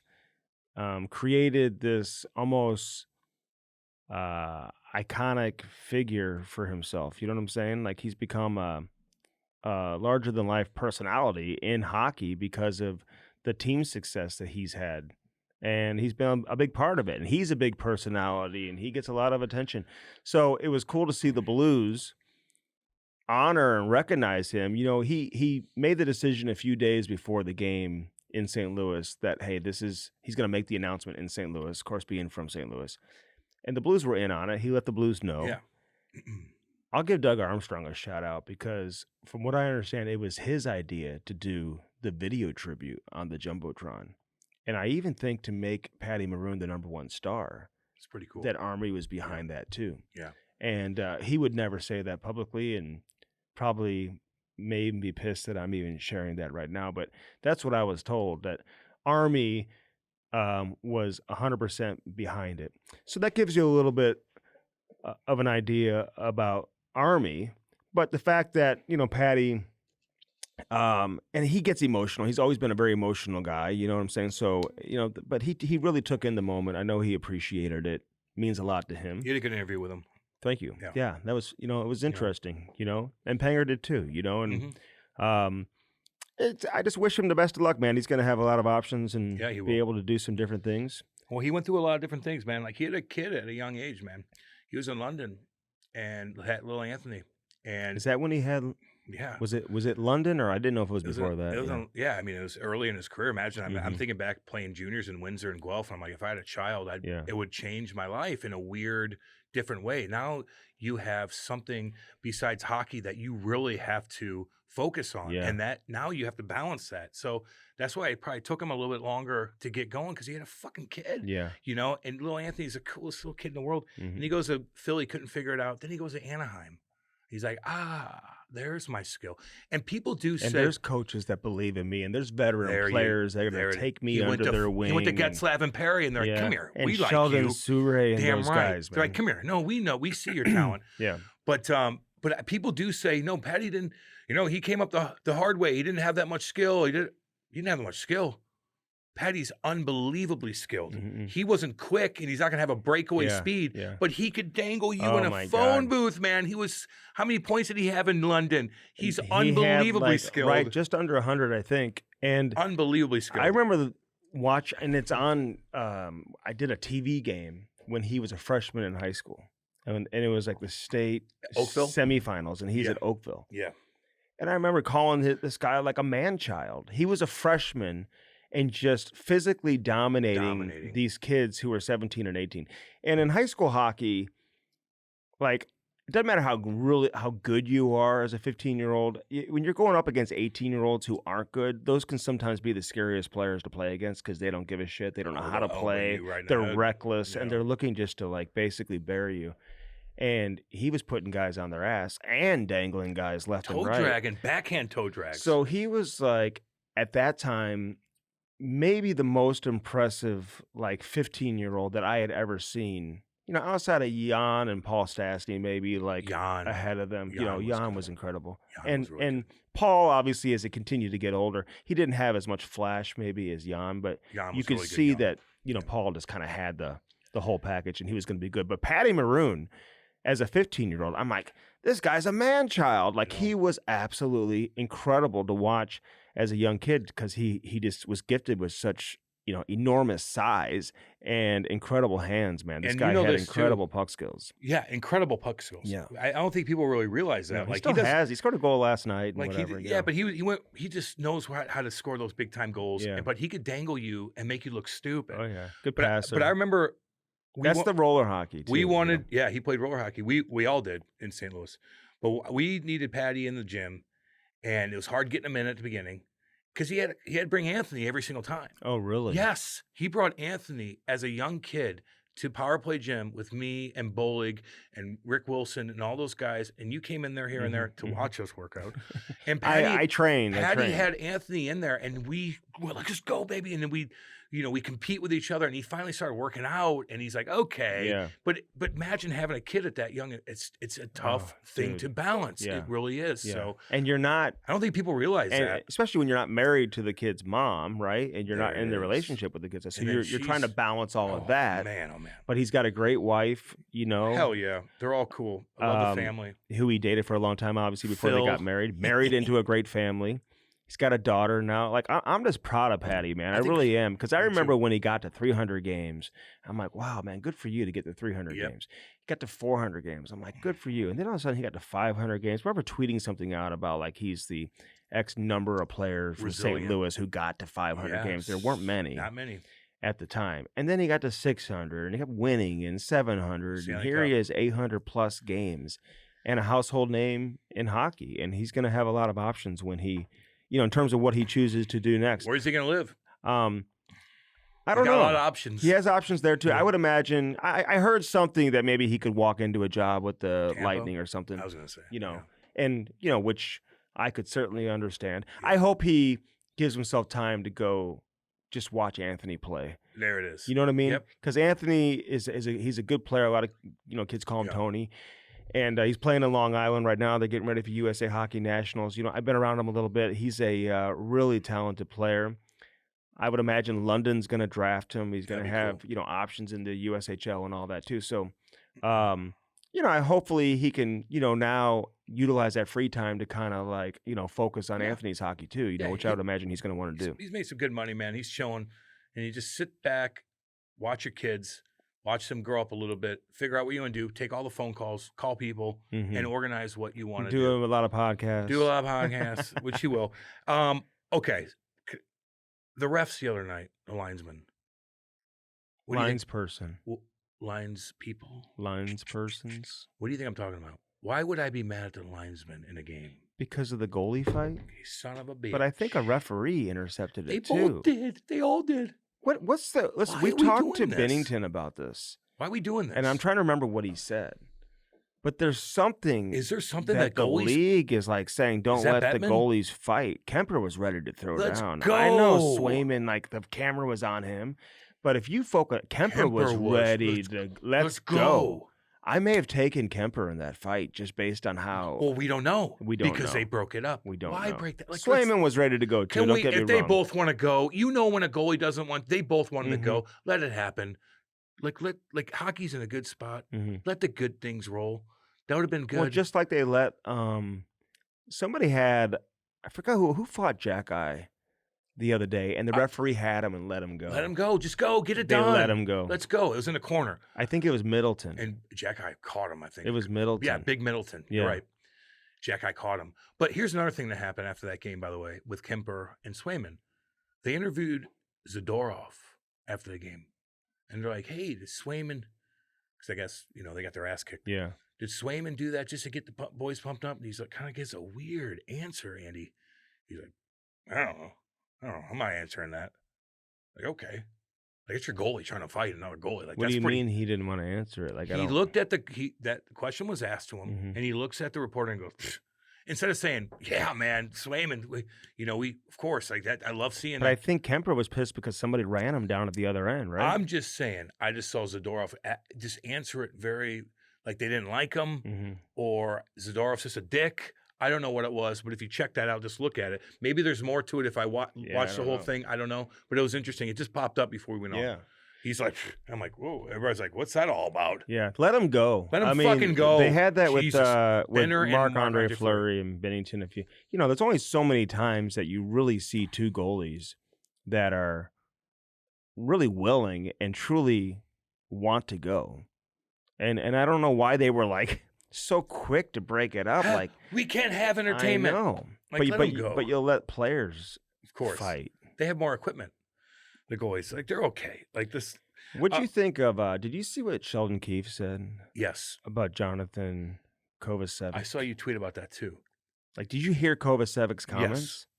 He's just like, we need to be better. Why are you calling out? Why are you calling just him? gave him a contract extension 2 weeks ago, $20 million. Andy. I can't imagine how that would go over in the dressing room. I would imagine just by listening to Kovacevic and watching him play, like how he plays, he's not a big offensive guy, he grinds it out, whatever. Yeah. He's been put on waivers, he's been traded, just got a big ticket. I'm sure people are happy for him. And you're going to call him out like that, like in the heat of a playoff chase? I know. Is the pressure getting to you, Sheldon? Like, what is it? What did he say exactly that you're mad about? He needs to play better. Well, he knows he needs to play And if you better. didn't hear the comments and you feel like it was misinterpreted by the reporter, which, play it cool then. Exactly, just be like, I didn't hear what he had to say. Yeah. But on the other hand, sometimes this stuff happens, and all of a sudden, Sheldon Keefe realizes it. He needs to come out. He just brings him in and says, "Hey, man, I screwed that up." Well, he needs to come out and say that. Yeah, no Say, doubt. I hadn't listened to his comments. I didn't have a problem with what he said. No, I But why you got to call him out? He's got to play better. Maybe you need to coach better. Maybe both. You know what I'm saying? Maybe both. And maybe he does need to play better. Maybe I think both, he's had Andy. a couple games recently where he's been a minus player, -2. I think he was -2 in that game. But at the same time, he's plus 12 on the season. Pretty good. He's a, defensive defenseman. You've got injuries. You've got some big dogs who are out of the lineup right now. And he just doesn't come across to me as the player that needs to be called out like that. You know what I mean? And so if you felt like it was presented in a way that you needed to, like, take a shot because the way the question was framed, I don't know, I think he was in a pissy mood. And I think but afterwards he probably realized it, and he's like, I got to talk to him. And well, so he needs to say something publicly. I agree. 100%. Like, you don't need to be like that. I don't know how many coaches would really do that. I don't like when the coaches Playoff hunt? Like, why are you causing controversy? No shit. No wonder you. I mean, listen. You came from Toronto. You didn't get it done in Toronto. And there was a lot of attention on you in Toronto, and for whatever reason, it just never. Yike! It never happened. But I didn't like seeing that. I didn't either. I just didn't. I saw it too. It just didn't make any sense. The coaches need to have some type of composure. Listen, I know sometimes it's easier said than done because they got to face the media every single day. I'm sure it gets tiresome and redundant, and you just don't want to do it. So what? Do it. But that's your team. Handle yourself. If you chirp a media guy and you're like, I'm not answering that, and you kind of go, but you went off on your own teammate that you need right now. You desperately need him. You guys are getting chirped in Jersey. And you're making him like. I'm fucking hearing this from all my Jersey fans, dude. They're like, what the fuck's going on here? I didn't like that. If I'm the general manager, I would fucking.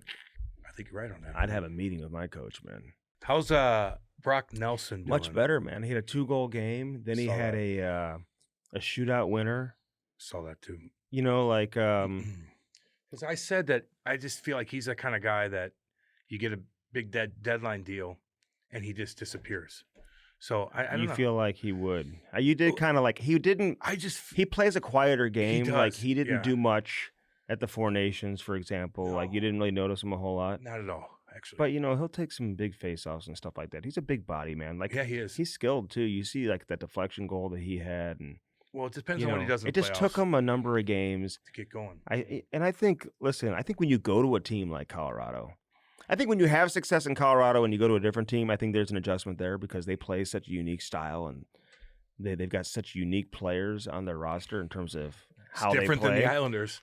And then when you come from the Islanders and go to Colorado, you're like, damn, dude, how do I fit in? Well, with this? he does everything, and I just have to These stand guys there. are all going like 5,000 miles an hour. I know. Okay, well, that's good to hear. But yeah, so I felt the same way because I tweeted out like I watched him play and he had a couple point blank chances and just didn't bury it. Kind of like he did when he had the And USA. and I was kind of like, hey, when's he gonna have his moment for the Colorado Avalanche? But now he's had it, and it's good to see. They're dangerous as hell, man. I would not want to face Colorado. Nope. And I'll tell you what, St. Louis right now, 4 points behind Minnesota. I would rather face Winnipeg than Vegas in the first round. I agree with you. You know what I mean? Yeah. And I'm not taking anything away from Winnipeg, although I hear it's dangerous by the stadium down there. I've heard that. I mean, I hear Winnipeg's tough. I hear there's a lot of crime yeah. and danger down there. It's not St. Louis. No, it's but dangerous. It's in very Canada, dangerous. In Canada, well, it's cold too. Okay. You know, but they are in first place. But I'm saying, like, they just haven't done it before in the playoffs. Yeah, exactly. Vegas just is a team that I don't want to play them in the first round. Mark Stone gets hit by a puck the other day. I'd rather play them in the third round and let them get beat up a little bit. Yeah, and hopefully maybe they loosen some guys or some guys are hurt. Mark Stone. I don't want to play them when they're fresh in the first round. Do you see him get smoked in the face? Is he? I feel like he gets hurt a lot. He's tough. Dude. Oh, he is. He gets smoked in the face, like boom, hits off the crossbar, bam, hits him, and then 2 minutes later he's gets up. He's like, I'm good. And he waves at everybody. Like, oh, it's just nice. fucking tough, man. I like that. I like Mark Stone, man. I do too, dude. I do too. Can I give a shout out? Another shit kicking shout out because I always like finding some of these badass fights. We had Gallant and the other cat last week, but there's another badass fight in the East Coast with this Garrett Klotz and Dylan Boucher. Shit kicker alert! Watch that bad boy. And Is Dylan that an Boucher, American League? Is that's that the East Brian's Coast. son? It's East Coast League. Oh. And Dylan Boucher didn't have his jersey was over his head. And I know that Garrett Klotz because he went over to England. When I went over to England, they signed all these heavyweights, and he was bagging guys up. I'm like, fucking thank God I didn't have to fight him. Man, that's a good tilt. Check that bad boy out. Shit kicker alert. I'm going to Let's go. give a shout out. You want to have shit kicker alert right here? That's what we I got to do. give a shout out to my boy Dexter Brooks, man. Yeah, there we go. Did you see that fight that I put on my Instagram? Yeah. He fought Bobby Basson's kid, Riley Basson. If you don't know who Bobby Basson is, dude, he may be the toughest pound for pound fighter. Tough, just in terms of toughness. Yep. Good old Christian boy from his era, and played for the Dallas Stars, played for Quebec, played for the Blues, obviously. Yep. You know, maybe I'm missing some other teams too that he played for. But he was tough as shit. And I love seeing players like him, who's one of the nicest people ever. We should probably get Bobby Basson on at some point. And he's very religious and whatever. He's come in for a number of blues events in the past.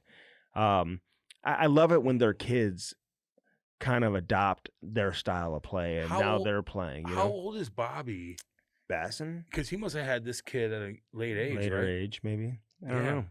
But I'll look it up in terms of how old Bobby Bobby is. Basson played in the early 90s. But dude. yeah, so his kid plays for Fargo in the North Dakota in the USHL, and he fought Dexter Brooks, and they went toe to toe. And I'm going to tell you this, Cam. There's I got to give the USHL a shout out because everyone's talking about the CHL and all this stuff, about the CHL.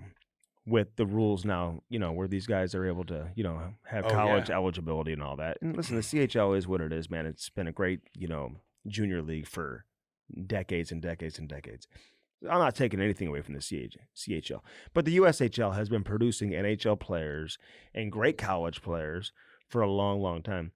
And there's some great fights in that league. And there's an Instagram account called Drop'em_USHL, and all they do is post fights from the USHL. Really? Like, I don't see too many fights at the junior level like I saw from Dexter Brooks and Riley Basson, where they were going toe to toe and like throwing punches, Cam. Nowadays, they kind of wrestle around, one or two punch, and it's over. They were chucking them pretty good. And so I'll go to this site, Drop'em_USHL. Man, I got to give the USHL a big shout out. There's some good fights, man. They post every fight from the USHL. There's been close to like 100 fights this year or something like that. And there's a lot where guys are going toe-to-toe. I think you'll appreciate it, man. Well, every time Dexter comes out and skates with the alumni, Brooksy looks at me, his daddy. He's like, gives me the wink. And I go out there and I do the play fight with Dexter. God, he throws hard on me, man. I go do it. Dude, he had another fight against Dubuque the other day. I saw that too. I love it. And, I mean, it's not about fighting. He's a good player. He's a good player. He's a damn good player. I think he's 17. He's playing in Madison. Yeah, he's good. I had Tony Granato on my Hockey Sense show, and he knew who he was, and like hoping that he lands at the University of Wisconsin. Tony's not there anymore, but he lives in Madison. So I would imagine, his dad, Alex Brooks, who played a couple games with the Devils, great guy, one of the nicest guys you're ever going to meet. Albany. Was he? Yeah. In Albany, You knew too. that. Yeah, I think I did. I knew you guys played together. I didn't know he was That's the why we're captain. buddies, man. He was a captain of the Chicago Wolves, maybe, too. That's my boy. But and was in the Blues organization for a little bit. Just a great guy. But Scout for Chicago. For the Blackhawks, yeah. Mhm. So he he played at Wisconsin too. He's from Madison. So I would imagine that his kid's gonna get an opportunity cool. Hey, did you see Snuggarude? to go to Wisconsin. So Chicklets had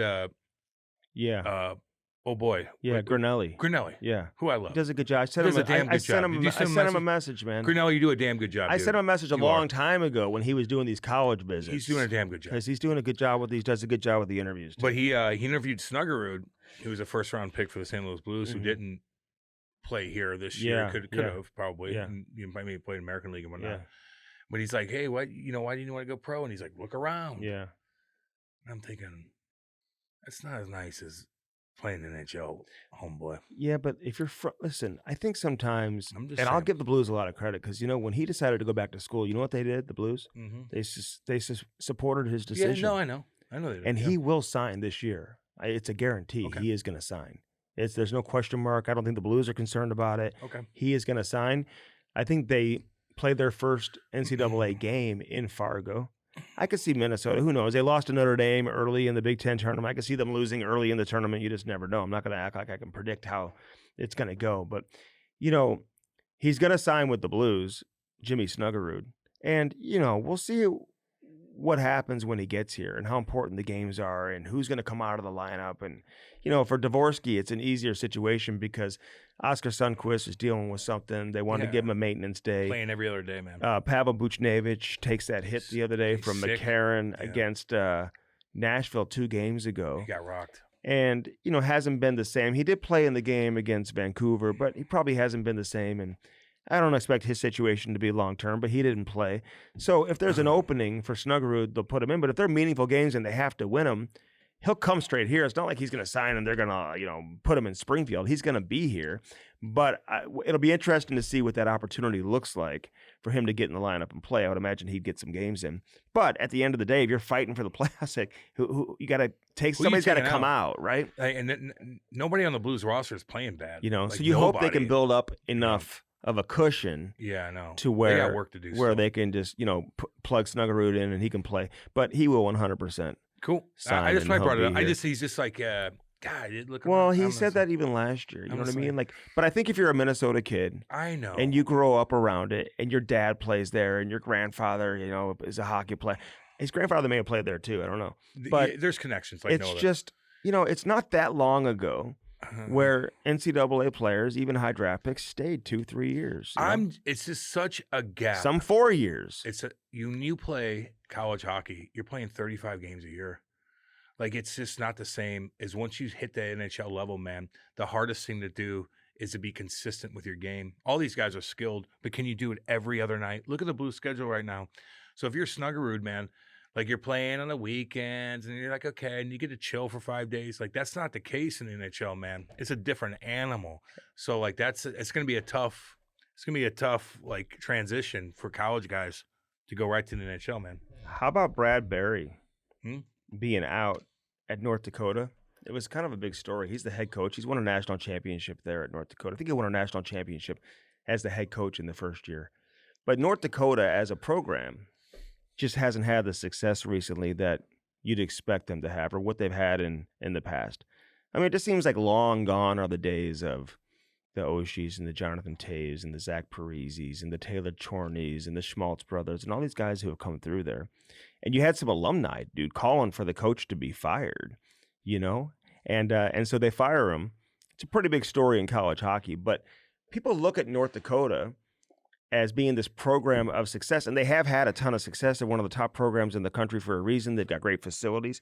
But if you look at them from recent years, they missed the tournament, Cam, 2 of the last 3 years. They've won one tournament game since 2016, 2017, and that was during the COVID year in 2020-21. One conference championship since 2015-16. That was in the COVID year, 2020-21, when they hosted the conference tournament in their own rink. So the ouchie Fauci year. So they haven't had a whole lot of success. So now they're making a change. But North Dakota, man, they're too good of a program. Too many legends have come through there for them not to, be held to a high standard, man. So I give some of these college programs credit, man. Hey, if you're not winning, make a change. Yeah. And bring somebody else in. The best thing in the world is be a college coach, especially in basketball and football. Oh, my God. Pay me $30 million to fire me. After the first year. After the first year. My buyout. $30 million buyout. What's my buyout? When I would get hired, I'd be like, I don't care about how long the term is of the contract or what they're paying me. I want to know what the buyout is. Fire me. The coaches, they hate when the players So make you money. mean if I lose? They hate when the players make money because me? they're cruising around campus doing their thing. So this is funny, man. Fire me. It's so funny. They're just at the bars. Now they're at the bars and the other guys are making money. They're like, Dude, I can't wheel the same girls as you. Mikko Rantanen. Now they're questioning if he can fit in Dallas. Like he couldn't fit in Carolina. I was going to ask you, who's working out? So we talked about Nelson. Dude, Scott Lawton in Toronto's not working out. Like he's on the fourth line. He's got no points. The media's all over him. Just wait till playoffs. No wonder Schenner didn't want to go there. He's like, this. What if you don't have immediate success? Like you're transitioning to a new team. I know. Everyone just expects it to be so seamless. The media's all over them. And I'm not going to sit here and say it's not deserved or whatever. I don't know. But Toronto's interesting because they'll win a game. They look good. They go into Nashville. They lose. Like, I don't know who they are. I don't know who they are either. We'll find out. We're all going to find out here soon. Joseph Wool wins a game. They're like, he's the guy. I know. He's the best goalie. Like, Yep. I mean, it's like we have him. The lead story on SportsCenter with an E up in Toronto. You know what I'm saying? It's like, Joseph Wool's the guy. And then like, no, it's Stolars. He's the guy. It's like, just let it play out. Everybody just calm down, man. Like, I don't know. You got to look at it realistically. Are they? Who are they better than in the Florida? East? Are they? No. Tampa? Carolina? Carolina's winning right now, but it's not. They got beat no one badly against LA the other day, 7-2, and I think they've won like 8 or 9 or 9 of 10 since. If you look at the record, they moved Rantanen. We got to give Montreal Canadiens a shout out, but it's Montreal, St. Louis, it's Carolina. They're all the last. But Carolina has not been. They've been winning a lot of games. They're winning, dude. That's all that matters. They're still winning games. I don't know how you can hasn't critique been them. Pretty though all the time. But, But they're winning games. Yeah, they are. Was it pretty with the Blues the other day? No, Everybody's pumping them up. No, The but a Blues lot of are- the games have been pretty. And the Blues are taking advantage of a soft schedule right now, too. Big time. And they're scoring 4 goals a game. Soft schedule meaning Nashville, Chicago, competition. Nashville, Chicago. you get and that's an absolute blessing. That's a gift doubt, to man. play the Nashville Predators Sometimes. 3 times in a week. Sometimes. Wasn't a gift last year. No, this year's not last year. Yeah, they look terrible, Ken. Yeah, but sometimes those teams are goofy I to get play it, against, man. But, if they got a bunch of young, hungry Undisciplined. guys, like Chicago is scarier to me than Nashville because you got some young, hungry guys who play with a little bit of speed and they want to do something. When it's a bunch of 30 and older guys. Are they one of the oldest teams in the league? Nashville? Oh, yeah, they got to be. I think they So are. when it's a bunch of 30-plus players, They're like, they're not hard to play against, no. Cam. I know. I didn't notice Bedard, though, the other night. I will say that again. Didn't either, man. And I will say this about Connor Bedard. I really locked in on him and watched, like, what is he doing? And I just feel like in a tight checking game, when you play against a team who checks, like St. Louis does, and there's not a lot of time, there's not a lot of space to slows create. you down, baby. Yep. He's just not ready to fight through that and power through that yet, I man. know. He can't play that game. He just can't. I agree with you. He will, though. Oh, I think He will, so. 100%. He's gonna have to get some better players around him eventually. He's like, what's going on here? He's got 20 goals, I mean, he's the second player since Crosby to get to 100 points before the age of 20 or whatever the He's hell like, I'm it getting is. slowed down in neutral zone. I'm not used to this. He's never had any controversy. He's never sat a shift. Mhm. He's never not scored in 3 games. He's never, and all I of a know sudden, Tony Granato was telling me a story like, you know what I mean? because Bedard apparently told Granato privately that if he were to have gone to college, he would have gone to Wisconsin. And Bedard was skating with a bunch of pro players in BC, where he's from, as like a 14-year-old, and one of the guys he was skating with was Landon Ferraro, Ray Ferraro's son, who is, Ray Ferraro's married to Cammy Granado, Tony Granado's sister, right? Great. So she was like, "You need to come see this kid who's skating with Landon. Like, he's unbelievable. He's 14, whatever." So I think he went out there to go watch him play against all these pros, and he was, Sniping. But that's summer hockey, right? It's like. That's why we don't want big tournaments in August. And I'm not going to sit here and say he wasn't worthy of the first overall pick, but I just, he was. Eventually he's going to have to figure some stuff out, and I just think it's maybe taking a little bit of time. So did Stamkos. A lot of guys, man. I think he's going to be just fine. He's got enough talent. Remember Stamkos' first year? Barry Melrose was like, he can't even play. Yep. And McKinnon struggled, McKinnon. I remember he struggled. But in the playoffs, he had a couple just unreal goals. Okay, but we see that Bedard makes plays like, I don't know. I root for that kid, man. I like him. I feel and like he went through Bedard a weird time had a better year last year than he did this year. Yeah, this year they have a worse. Their team is just big and slow, and I know, not much going on. But Rantanen, I just wonder, like, do when teams you get traded really like that? know what they're getting? It's like the old, saying, buyer beware. Like, you just got to be careful. That's why I'm all about, like, re-signing your own guys. The players who you know. You know them. You're going to give them an 8-year deal. Like, he doesn't know you. You don't know him. Like, you have to, like, look at your player. You got to watch him play in Carolina and truly say, like, is this guy, the way that he plays, is he going to be a good fit with how we play? And we're going to commit 8 years to him. And listen, he may end up, being a 6-time All-Star. But on the other hand, and being a great player. But you watch him now in Carolina, and he didn't fit in there. He didn't stand out for me in the Four Nations, playing for Finland even, right? He was kind of quiet in the Four Nations. And now he goes to Dallas, and he's quiet again. You got him for 8 years. Some guys really just. But who the fuck do you sign then? When you have that cap space? I think no. That resume that Rantanen has, in the playoffs. In the playoffs, like he has more points than McKinnon. Like, how do you not sign a guy like that? So if you're not going to sign a guy like Rantanen, you're not going to roll the dice on a guy like that. Who the hell are you going to do that with? Mm-hmm. This guy is proven in every way possible. I just feel it's not like the playoffs yet, dude. I feel like a guy. I know. It. And that's when. That's it. That's Andy. when we could easily change it. Don't give a damn right now. They're in it, dude. And they're that's going to where. be in it. Yeah, I agree. So but like a guy what do you do when push comes to shove, baby? Mm-hmm. Is that big body? You're going to be fucking hooking and clutching, and guys are going to be slashing you and elbowing you. What do you do now? He just doesn't play with a lot of speed through the neutral zone. No, he's just there. there. Like he's just he's a great complementary player to superstars. You know what I mean? Yeah. Like a McKinnon and McCarr, for example. It's like and Natchez is too, but Natchez plays with so much pace. I just feel like I notice him the whole game when I watch Carolina. So much. I notice him so much. In Colorado, I notice him a lot. You watch those games, you're like, God, he's flying around. What a trade. He's flying around. Hey. The first game I saw him, he's trying to find McKinnon everywhere, and it sticks in the lane. I just remember that. But now he's like, I got my groove, baby. I don't know, man. But if you're not going to roll the dice on the Rantanen, who the hell are you going to do it with? That guy's proven beyond. Would you rather have him over Mitch Marner? I'd probably have Mitch Marner. Me too. That was my your stomach. I would rather have Marner too. I think I would. I'd like to see Marner play with a different team. Yeah, and just kind of see him get out of that bubble in Toronto. He's been there his entire life, and just see how he impacts a different team. It could be the opposite effect. Like, you're playing with some big dogs there, man. You ain't on the third line. He creates though. I know, but you're with some hardcore cats. He drives it though.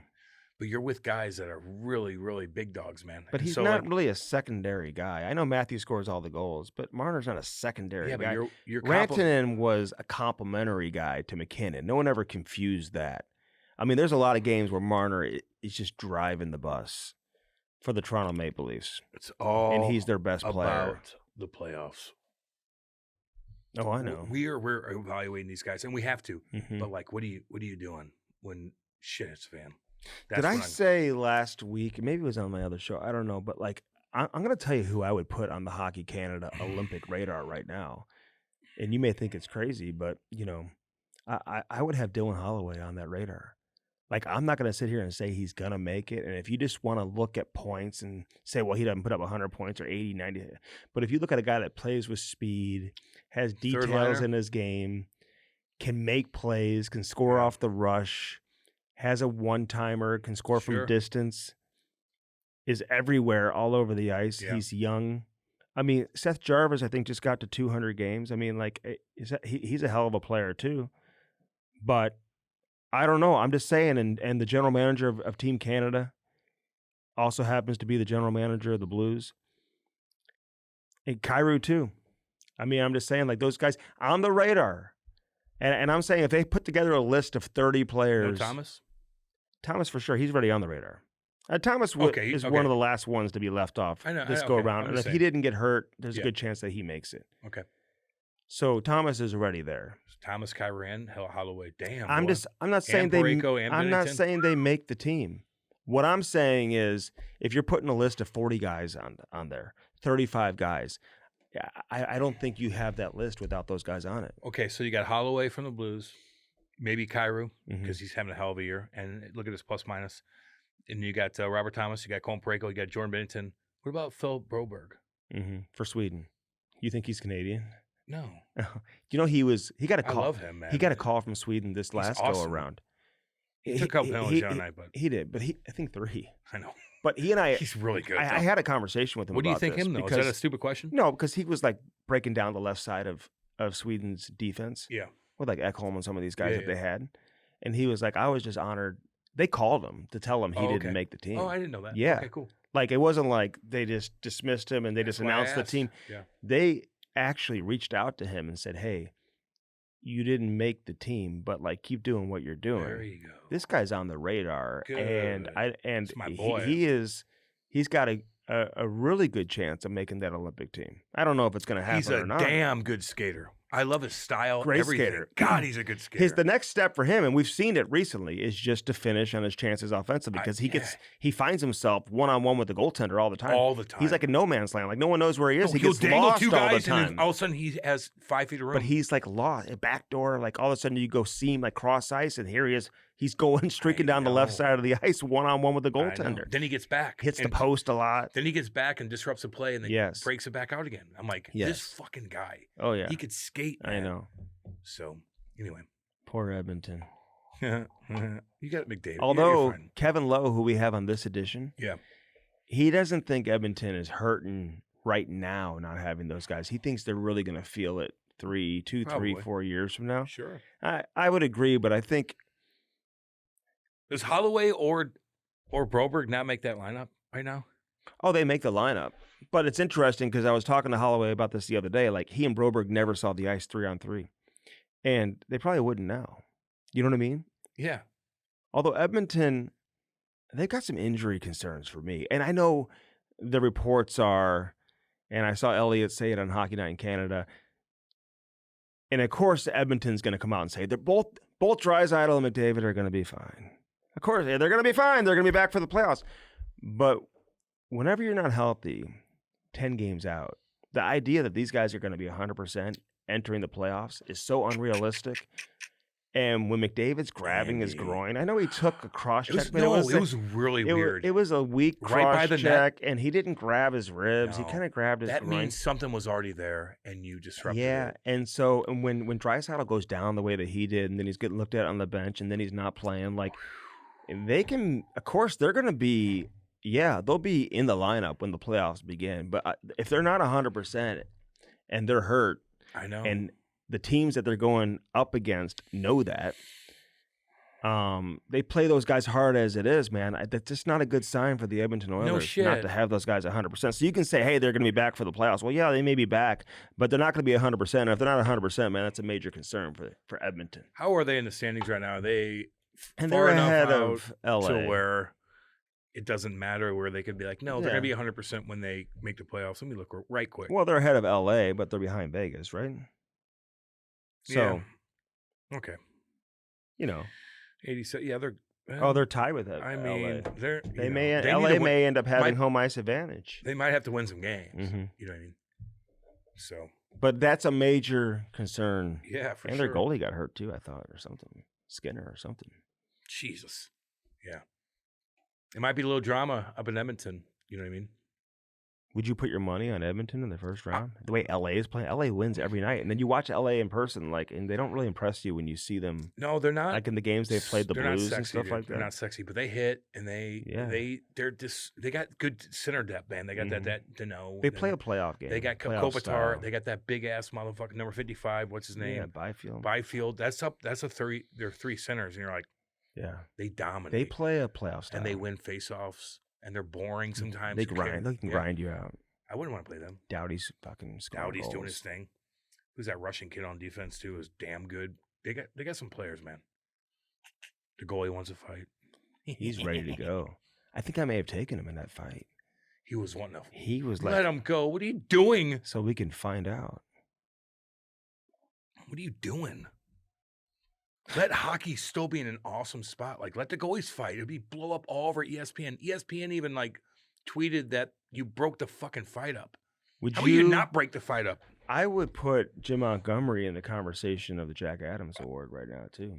This guy's on keep doing their 100. If he had coached the whole season, they'd be on 102 point Imagine pace. just getting thrown in the mix like that, right? And then you're going on 10-day road trips and you're just trying to figure things out. You know, that's why the break was so good for him. Yeah, man. They all got together during the break. Oh yeah, they chilled. They're all fun to hang with. They all love each other. He's having a good time. Hilarious. This team is fun. Yeah, the Blues are actually fun. They're cool. Man. They've got like a thing going, they like do. Behind the scenes and whatever. 100% they do. The coaches are cool. Yeah. Everybody in line's cool, man. Yeah. And they've got a fourth line and a third line. You know what I mean? And by the way, Jim, you got to have your identity. You do. Everyone's got to have their roles and whatever. Some of these teams you watch, you can't tell the difference between the second line and the fourth line. No, they're all different in the Blues. And Jim Montgomery does things too. By the way, like we went to a Blues Warrior event. Mm-hmm. He's up there and he's speaking to everybody. He's got a game the next day. He played like 5 games in a row. Like he's just doing shit, dude. You got to be out in the community. You're the coach. Yeah. You know. I love it. Kevin Lowe is great, man. People are going to enjoy this conversation with Kevin Lowe for sure. Firstform.com/Cam and Strick, baby. Hey, one of these things. God dang beef. What's in the bag, baby? Damn, boy. Right yonder. I got this barbecue right yonder. 20 grams of protein. I ate one of those last night before I went and played in that game. You know who Gary England is? I think so. Gary England? What about him, Andy? You don't know. Are you putting me on the spot again? You don't know Gary England? Yeah, I think I do. How would I look him up in 2 seconds? No. But if I look at his face, I could be like, I know exactly who the fuck this is. You're gonna this is why, Cam. He doesn't even know. Andy? He doesn't even know who Gary England is. Andy, you didn't know a lot of things before me and you started. This guy doesn't know Gary England. He acts like okay. What about him? I'm the one predicting weather. You're not. Most famous weatherman in Oklahoma history. I was going to say, you should have asked me what state, and I would have said motherfucking Oklahoma. I know exactly who he is. Dude, I watch his more Oklahoma. No. He's done more tornado documentaries and everything. He did more Oklahoma twice. Yeah. He did the most powerful tornado ever in 1999. Yeah. You're goddamn right. I know exactly what's going on with that. I was talking with some Oklahoma boys the other day, dude, all about the tornadoes. No, you don't know shit. They don't have basements in Oklahoma, just so you know. They don't have them in Arizona. They have clay. So you cannot. They're slabs, dude. It's clay. So you can't have basements. It's not dirt. It's fucking clay. Right. So they have no basements. So when these tornadoes come, they rip up everything. Now all these new houses have a little shelter in the garage. Like, they just build a shelter right yonder, and you take your little video camera and you can fucking film everything. But yeah, and there's no trees in Oklahoma either. That many. No. So you see these tornadoes come. That I know no exactly. Trees. He's rolling his sleeve. When the weathermen roll their sleeves up like that, that's when you know it's time to go. I watched a 5-hour ordeal with him on YouTube about the Moore, Oklahoma in 1999. The most powerful tornado ever, besides El Reno in 2013. Yeah. Don't play with me. Don't play with me. I just met with someone the other day. God dang. Doing a nightly. He asked if I want to do a nightly talk show. Would you do it with me nightly? You need me on television. You need me. What's he going to ask you? No, he wouldn't do it. I would host it. Yeah, you need me. A late night show. No, I'm not doing that. Actually, Jesus Christ, late night show. Fuck that. I'm in bed. It's called late night. Sound like an idiot. It's called late night. I'm not doing that. No, I ain't doing that. Late night with Strict Find Nasty. somebody else. Just talk to yourself. Hi, guys. Welcome in. Let me talk to you about weather and all that stuff. You could do it. It'd be fine. Gary England. He doesn't know shit. I knew he wouldn't know who I watched the all the shit kickers out there in Oklahoma. You guys chirp know. you. You Like, guys they know. chirp you more than you even know. You know. They chirp you more than you You all even knew know. that he wouldn't know. There's people that Gary die. England, You chirp my fucking video. What did I should show you more video of what the video I had where you're like your amateur storm chaser that video. wrecked houses and killed people. Just so you know. Okay, well I feel And bad now, for those people. What are you gonna say but now? Cam's showing a What are you couple gonna say now? showing That's the some same tornado branches that on did the it, ground. and you're chirping. Different area of town. No, it's not. Yeah. No, it's not. That's not where You're the people. chirping them. That's not where the How fatalities dare you? happen. You're virtue signaling right No, now. you were. No, I think you are. Nothing. Baby Cam had no. They fucked up. That thing fucked up a lot of stuff. You should apologize. Actually, now I think about it. Oh, that's not a bad idea. You should. Well, I said anybody who was affected by the tornado. No, you didn't. I think You're about, chirping me. I'm just telling people but where the fuck the tornado Cam's showing happened. a couple branches on the ground. Couple branches. He's like, look at all this damage here. Dude, you couldn't this tell is because serious damage. You couldn't even tell because people died. That's the difference between you and Gary People England. That's why I go to died. Gary England, dude. 5 hours I watched that That's song. why bitch. I go to him. Look at for more my Oklahoma tornado 1999. coverage. Gary England's doing his thing, rolling his fucking sleeves Yeah. up, baby. Don't tell me what's up. Get Scott, on with yourself. Scott Jennings, Gary Get on- England. He doesn't know any of Those the are shit my kickers. boys. He doesn't know any of the shit You kickers. just got into all this stuff. You just got He into doesn't all. know You any are of the shit one-dimensional. kickers. You are one-dimensional like no other. Gary you knew England. nothing He before probably you met me. takes firstform.com You knew nothing. /Camistrick. Use our link. Use it today and get that protein, baby. Get the protein. Get the Vitamins, energy drinks. all Man, I that had an stuff, energy man. drink before today. I'm still lacking energy. I apologize. It's been a long weekend. Sometimes you need a day on the weekend just to kind of get it together. No shit. You know? We all know that. So when you don't have it, Monday is just it comes quickly, but we're bringing it for the people We today. bring the heat, baby. So check that out. Get all the protein, get the energy drinks, get the beef sticks, get the apparel. Their hoodies, their sweatpants are fantastic. They even have these thermal shirts too, man. I love that from I like those. First Form. Damn right. Firstform.com /Cam&Strick. Use our link. Send us your order. I want to see what you're ordering over there, but use our link and only our link. Get those beef sticks out. Use those, man, too. Hell yeah. Illinois Recovery Center, Cam. Right there in Swansea, Illinois. Chrissy Pondoff, Jacob Miller, Eric Conley, my boys. They'll take all care my of you. people. All you guys, man. If you know somebody, you know somebody. You get them over to the Illinois Recovery Center. They're going to help you. They got lovely beds, comfortable beds. They want to help you. They care about you. Mm-hmm. I was there the other day, man, talking to everybody, man. I'm telling you, when it comes to fentanyl, to Hope you weren't talking alcohol, weather. to whatever. I was talking all kinds of, probably more hockey stuff. Just taking pictures of them. And, because know, we'll get somebody else. they're asking about you, Andy. But it's right there in Swansea, Illinois, guys, man. And those guys are going to take care of you. It is a lovely place, and you'll get it done. And once you're out of there, you'll look fucking normal again, and you'll be normal. I'm telling you that right now. Illinois Recovery Center. I love it. I love it. Blueote Roofing, man. I heard you and David Novak got Goddamn together. right. It's my boy, dude. He's a shit kicker, too. I was stealing his chew spitter. Oh, my God. You share those? Yeah, it didn't matter. I don't know if you should do that. Probably not, but I did it with him. It's all good. He's so busy right now with those storms. I can only Holy imagine. shit, dude. He still has time for you, though. He still does. has time for you. Give him a call, 314-920-5713. Why do you think he's busy? Because he's the best. And he still supports the Blues every chance he can. He doesn't sleep. Every game. He does not sleep. No. He told me his schedule. I'm like, he works all day long, damn. come home, and then goes He's a straight down to the crazy game, worker, and then comes dude. home. Oh, yeah. He's a He's a business owner. He goes, I don't know how I do it. I go, your body's used to it now, dude. Like you just work. He's a worker, man. He's a shit kicker. Oh, that's who you want to do business with. Yeah. Those guys that are just work. I'll do anything. I do my thing, and I do it right. Yeah. He's gonna be busy coming up in a couple weeks, just so everybody knows. Oh, are we getting another one, Gary England? Oh yeah. What are we getting? EF0. EF0 still fuck you up. Tell me in about your it, fucking dude. house. I've had an EF1 at my in your house, so I know. Those trees by your house will come down on the EF0. My neighbor, the tree came. It'll hit that her curry house by that much. Might be an explosion. From curry, a curry explosion. A curry explosion. Curry just seeping out of that house. Blueote Roofing, man. Gutters, soffit, fascia, siding. My siding came roofing. down. Oh my God! From the storm. Yeah, one of them. Part of my. I thought you had faucet. It was brick. I have stone, homeboy. And the setting? What part of my little, is it fascia? Soffit came down and came off.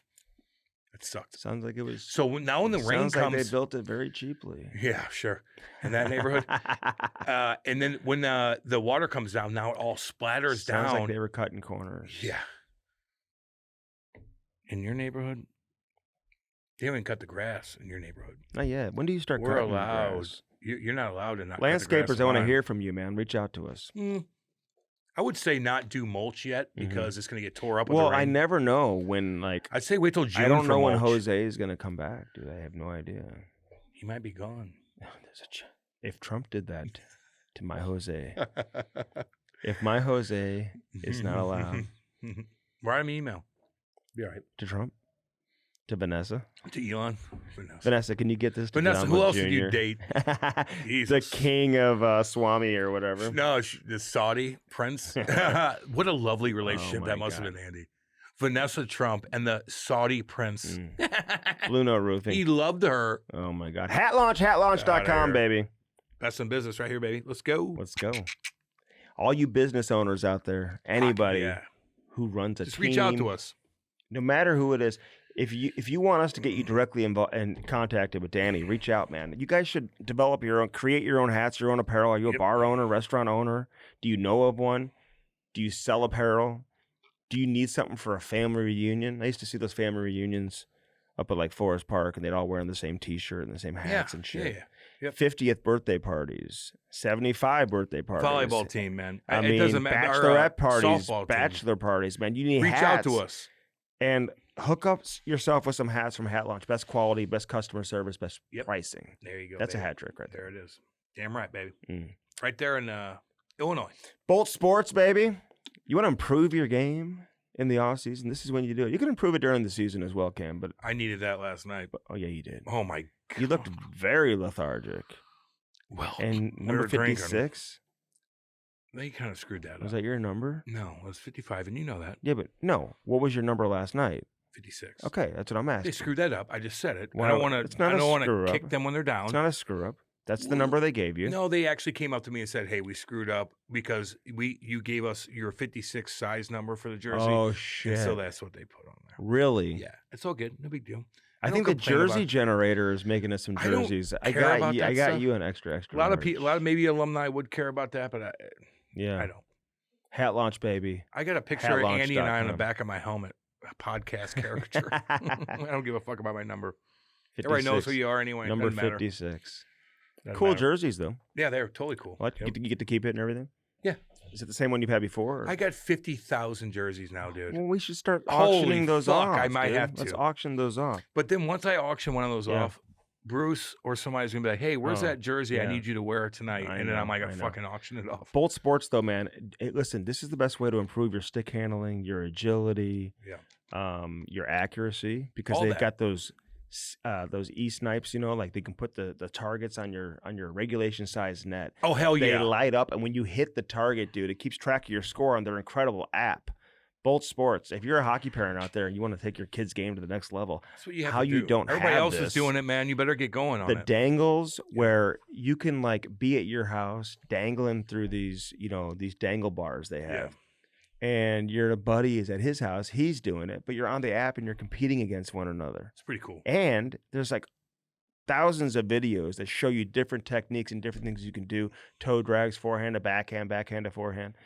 Dude, check it out. Bolt Sports and get the dangles today. And obviously the E-cones too, man, for agility. It's not just for hockey players either. If you got a football player, soccer player, whatever, who needs to get quicker, faster, improve their agility, you can do that through the E-cones too, man, that light up. Right. Kids love things that like light up and stuff like that. I do too, man. So do I. We're all kids inside, man. I love it. True Float, baby. Yeah, the summertime's coming. Put that logo of yours on one of these coolers, man. You know, I was at a soccer game over the weekend, and people have blankets. They have ski hats. They look very cold. You know who was the most comfortable person there? You. Yeah, sitting in one of those True Float heated chairs, man. They're like, where'd you get that? I'm like, True Float, TRU. Float out of Alberta. Alberta. When I say Alberta, what does that really mean? Shit kicker. And they're like, compare that to Yeti. Pussy. Okay. 5 games. That'll get you suspended. Yeti. Yeti. Bunch of pansies. True Float's where it's at, baby. Shit kicking Alberta. Let's go. I mean, is there any other example you can use to describe True Float versus Yeti? Well, I mean, I could drop my cooler off in my back of my truck going 90 miles an hour and nothing's going to happen to it. Nothing would happen to it. Nothing. They've got Actually, those the beer might not even fall out of it. They've got those coolers with wheels with the big handles. They're so indestructible, Cam. Yeah, they're awesome. They're unbelievable. They come with the ice trays. They come with dividers. Yeah, so you can put food and all that stuff in there too. Make drinks. I mean this, the best quality. So if you're gonna have like an auction, for like a sports team or like golf tournament. any type of golf tournament, people bid on that. You want to put a logo or something on there, like for your golf tournament for your charity. Yep. Dude, these things are unbelievable. So check it out. I'm gonna put something up on our Instagram later on today for True Float. So check that out. I didn't want to bring in the big cooler into the studio today, so we'll put it on our Instagram. And you can check it out for yourself. There it is. True Float, baby. TrueFloat.ca. Let's go. Cam at Bellman, you get no. Swinging dicks. But you do get flavored water and sushi, baby. Swinging dicks. Psycho Hoosiers. None of that shit at Bellman. They don't play that goddamn game. No. Your wife can go there and be happy. Yes, she can. And feel comfortable. Oh, yeah. Swinging dicks. Get the fuck out of here. Get out of here. But you can get a Buick GMC, man. I would take any of it. A Buick GMC? Buick or GMC. Chrysler Dodge Jeep Ram on the other side of the street. It's Jeep season it's now, a baby. stone throw. It's Jeep season now. What's with all the ducks on the Jeep? Don't know, and I don't like it. I'm just... Don't touch my fucking vehicle. Oh, so like random people will come in, open your door, and Andy, put the duck in there? Don't touch my vehicle. Don't come in my vehicle. All this shit with Tesla. Don't touch my fucking vehicle. Oh my God, the anti-Tesla people are going absolutely mad right now. Stock this rise big time. It's funny how Tim Waltz, Tampon Tim, I'm excited. I saw Tesla dropping. Do you know how many people are hurting because of that? The investors. Is he still that run your 401k in your fucking city? Are you out of your fucking mind? Is he still the governor or no? Are you out of your mind, Tampon Tim? You're rooting for your fucking constituents to lose money, you stupid fuck. So Elon Musk goes 18% of that. The rest are investors. Is he still the governor? Like when you're a running mate, do you have to give up your governorship, or how does that work? Don't know. Yeah, he's still doing his Elon rounds. doesn't do dinner meetings. He won't do casual dinners. He says they are the most. He doesn't like. They are out. They answer every single question every single day. Who is Elon? Trump and Elon. All they do is answer questions. They're in your face every single day. They explain everything what's going on, whether you like it or not. At least they're transparent. Okay. They're not hiding. Well, get to Bellman, and we were talking about Jeeps. If you put a Cam's looking at a pink Jeep, 2-door soft. If you put a soft top, don't touch wheels. my car though with a fucking duck. Okay, I don't want that. You don't. I want my big ass Jeep Gladiator, and I want to go cruise and go off roading, baby. But don't put a fucking duck on there because I'm gonna think you're lighting it on fire. Oh my God. Andy, Bellman, it's baby. odd. Where's Bellman located? Try. Say hi to Danny boy. Danny, what up, baby? Kenny, motherfucker. Dale. Dale, what's up, homeboy? Say hell yeah, Dale. Hell yeah, Dale. Let's go. Fucking summertime's coming, baby. God, good weather. Let's go. It is Jeep season. I could take a Jeep, man. I know. Fuck yeah. Man. Cruise around. I may just go get one. Take the fucking doors off. Oh, dude. It's a little dangerous sometimes, but you know. It's scary. Oh my God. I get vertigo when I get deep. Your legs hanging out. A car could just come smash your leg, dude. You just, the wind gets you. You're like, whoa. But people love that. If I'm on the highway, it freaks me out. But if I'm on like back roads where I'm at, but I talk on the phone a lot when I'm driving. Oh, you do? And I didn't know that. I feel like the wind would be coming through the. When you're tweeting, the phone, when I'm talking on the phone with the top down. When Andy's tweeting and driving, it's not good to have doors off. Don't tweet and drive. Don't tweet and drive. People chirp you for that. Well, just so you know. Because it's a 100% fact. People are chirping. Andy is out of control. Chirping you. Oh, yeah, for what? Well, you didn't know who Gary England is. They're chirping you right now. Shit, he rolls his sleeves up. Let me hear from you. Kevin Lowe, baby, on this edition of the Cam and Strick Podcast. The Cam and Strick Podcast is brought to you by First Form, baby. Use our link and do it today. www.firstform.com/camandstrick. Get jacked now. They are the real deal. Get that protein, check out the apparel, eat those bars, and drink those energy drinks. Firstform.com/camandstrick. Yeah. Now on to the interview. How was Mexico? Mexico is always great. Well, we're down in the southern part, like right at the bottom, so the weather essentially never changes. It's From November 1 to May 1, they get like 2 centimeters of precipitation. It's 32 degrees every day. So it's a good place to hide. So is that on the Pacific side? Is that where that is? Yeah. Okay. It's on the Pacific side. Yeah. I don't know if have you ever heard of Huaytuco? No. Or Porto Escondido. That's where we are. It's a surfing. It's on the World Surfing Tour. It's they call it the Mexican Pipeline. And anyways, it's not. It's Cabo San Lucas 40 years ago. Okay. Yeah. Okay. So just really just Chill. Very chill, just calm. Not a whole lot of night stuff going on. People running around. That's what I like. Trying to sell you things. Yeah. No, not as touristy for sure, and still affordable. You can get a place on the beach, literally on the beach for less than $1 million US, whereas that doesn't exist in Cabo anymore, right? No. Do you have a place there, or do you just go rent a place? Yeah. Okay, good for you, man. Yeah, an old friend of ours was a Canadian developer, and he developed down there about 15 years ago. So, well, now that I'm retired, I can spend more time there. We just hit record and we just go. What do you mean retired? I feel like you've been. I mean, what do you call retired, Kevin? Because you played a long time. You retired from being a player, and then you've had every job in the Oilers organization. So, I mean, how do you define retirement? Good question. No, it's been a privilege for sure. Been most enjoyable, of course. Having started with the Oilers and coached and managed and became president, then became governor, and now officially I'm an ambassador. So that's what I've been doing the last couple of years. I give them. We coordinate a schedule during the hockey season, and I get to the games. I do a lot of stuff with the business guys, so partner trips and things like that, which is, it's a treat. It's no more pressure. However, I will say that nothing's changed. When I watch them play and they play poorly, I'm irate, and makes my skin crawl. But fortunately, they've been playing pretty good over the last number of years, so it's fun to be a part of it. Hey, that's the best job in hockey. Being an ambassador. You damn right I mean, you just kind of come and go what you want. And then I get the gig. It's like the salespeople, they call you in when they need a closer. It's like, okay, we need Kevin Lowe to come in and get this deal done. And we see other guys do that around the league, Those are the best jobs to have. You earned that, by the way. You did. Yeah, thank you. Jean, I grew up in the Montreal area and grew up not necessarily a Montreal Canadiens fan. I was actually a Red Wings fan, but the Canadians won all the time, right?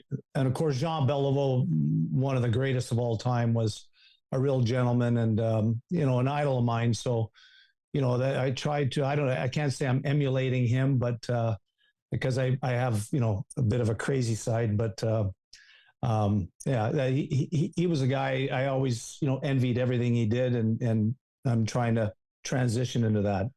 So what do you mean your crazy side? Is it this you're just into hockey, man? It's been your whole life. So when you watch games, you're really, really into it? Yeah, I'm a poor loser. I'm a really poor loser. I was as a kid. We'd play a road hockey game, and if I lost, I'd bust my stick over the crossbar. And I was fortunate I didn't lose too much in the pro ranks, but you play, I was part of the Oilers for roughly 40 years, the Rangers 4 years, and only won 6 times, so you do your fair share of losing. But no, and I think, I was a pretty competitive guy, and at the end of the day, it's just all about giving it your best and making sure that you're not leaving anything on the ice, right, Cam? You're not always going to win, but as long as you're going down swinging, then that's all that matters. That's right. I could see you you being a leader in a locker room with all those big dogs, Gretzky and Mess and all of them, and Curry and whatnot. Were you loud in the locker room? Were you the guy trying to get Gretzky going at times when he was kind of chilled out a little bit? Get Gretzky going. Well, sometimes, was he great every single game? Were you the guy that had to go to Gretzky and say, "Hey, we need you tonight"? Did that ever happen? No, never. Come on, Wayne. Cam, do you look at his numbers when he played with Kevin in Edmonton? Well, a 3-goal night could be a bad night for him, so maybe you had to kick him in the ass a little bit. Wayne. Well, first of all, Wayne and I we started together, and Mark as well, the three of us. Yari and Paul Coffey came in the next year. Then Grant Fear came in the year after. That was Glenn Anderson started that second year as well. But so Wayne and I lived together for 3 years. We roomed together on the road. We were really close, as was Mess and I. And so the leadership was, of course, Wayne was Lee Fogland was our second captain, and then he gave it to Wayne, which is a great story, right? In the prime of his career, and the Oilers, we hadn't won a cup yet, but Lee Fogland knew it was time to pass the torch to Wayne, and so Wayne was captain, and Mark and I started to have a little more of a leadership role, but the dynamic in the dressing room was quite simple. Wayne was a captain.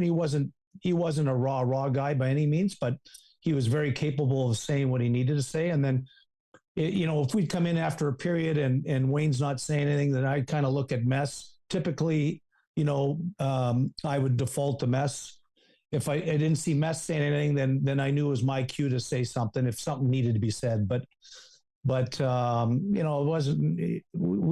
Our type of leadership really wasn't about pointing fingers, or it was all what we were able to do. I think excelled at was that whatever we said in the dressing room, we followed up the next period and did exactly that, or we're doing it already. So there was no, I don't think there was ever anyone in the dressing room going, well, yeah, you guys talk a lot about it, but you don't actually do it. And we had different games, much different games. I mean, those guys were. Mess had a different game than Gretz. I was a defenseman, so we sort of covered all the bases, right, in terms of, covering what needs to be said. I'm sure Glenn Sather was like, "Come on, hey Kevin, you got to get Wayne going. Get Wayne going. You He only has 5 points. We got to get him going." Hey, but could you imagine if they had social media back then? If they had Twitter. People are tweeting, taking pictures of you guys everywhere you go. Because you had to have had that spot, right? There had to have been a spot in Edmonton where you guys could go and hide out. Yeah, there was a number of them. But what we quickly learned, or at least I did anyways, I never went out after a game if we lost, ever. Because I didn't want to. I knew somebody was going to say something smart ass, and I would end up in a fight. So it just, and we won a lot. So we were able to go out as much as we wanted, and it was a completely different era, of course, talking about social media, and by and large, the fans are really amazing. Like no one ever really wanted to confront you, but there was inevitably, some jerk who had too much to drink that wanted to say something snarky. So, I wouldn't even stop at 7-Eleven for a Slurpee on my way home. Like it was like from the rink right home and hide in my house till practice the next day, till the next game. And then, but again, as I said, we won a lot of games, so we didn't have to hide too much. Is that tough though, mentally, to be that way? Because some guys can have a bad game. They brush it aside. They regroup. They're fine. They take care of business. They go out there and they play a good game. I mean, when you hold it in tight like that, that could wear on you a little bit sometimes, right? Yeah, I usually, by the time practice was over the next day, it was gone for me. I would, sleep poorly, not all the time. I mean, I guess if we played a decent game, you're gonna play a great game and lose. Even if I thought in my mind I had a good game and we lost, I didn't feel as bad as if I played horribly myself. But being a leader, felt the responsibility that, okay, got to get to the room. We got to get organized here, have a great practice, be ready to get working the next game and get back on the winning road, Hey, would anybody ever like chirp Wayne and be like, "I'm gonna fucking take your head off tonight, Wayne"? Like, or was everybody pretty respectful? Like that just did not happen. You know what I mean? Where they just kind of left him alone.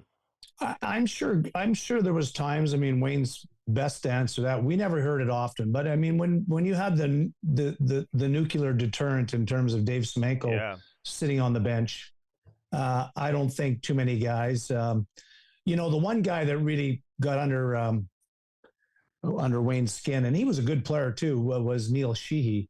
in Calgary. And he's an agent now. Yeah. Did you give it to him in negotiations or what? Yeah, I don't know if I had any, and I didn't negotiate many contracts.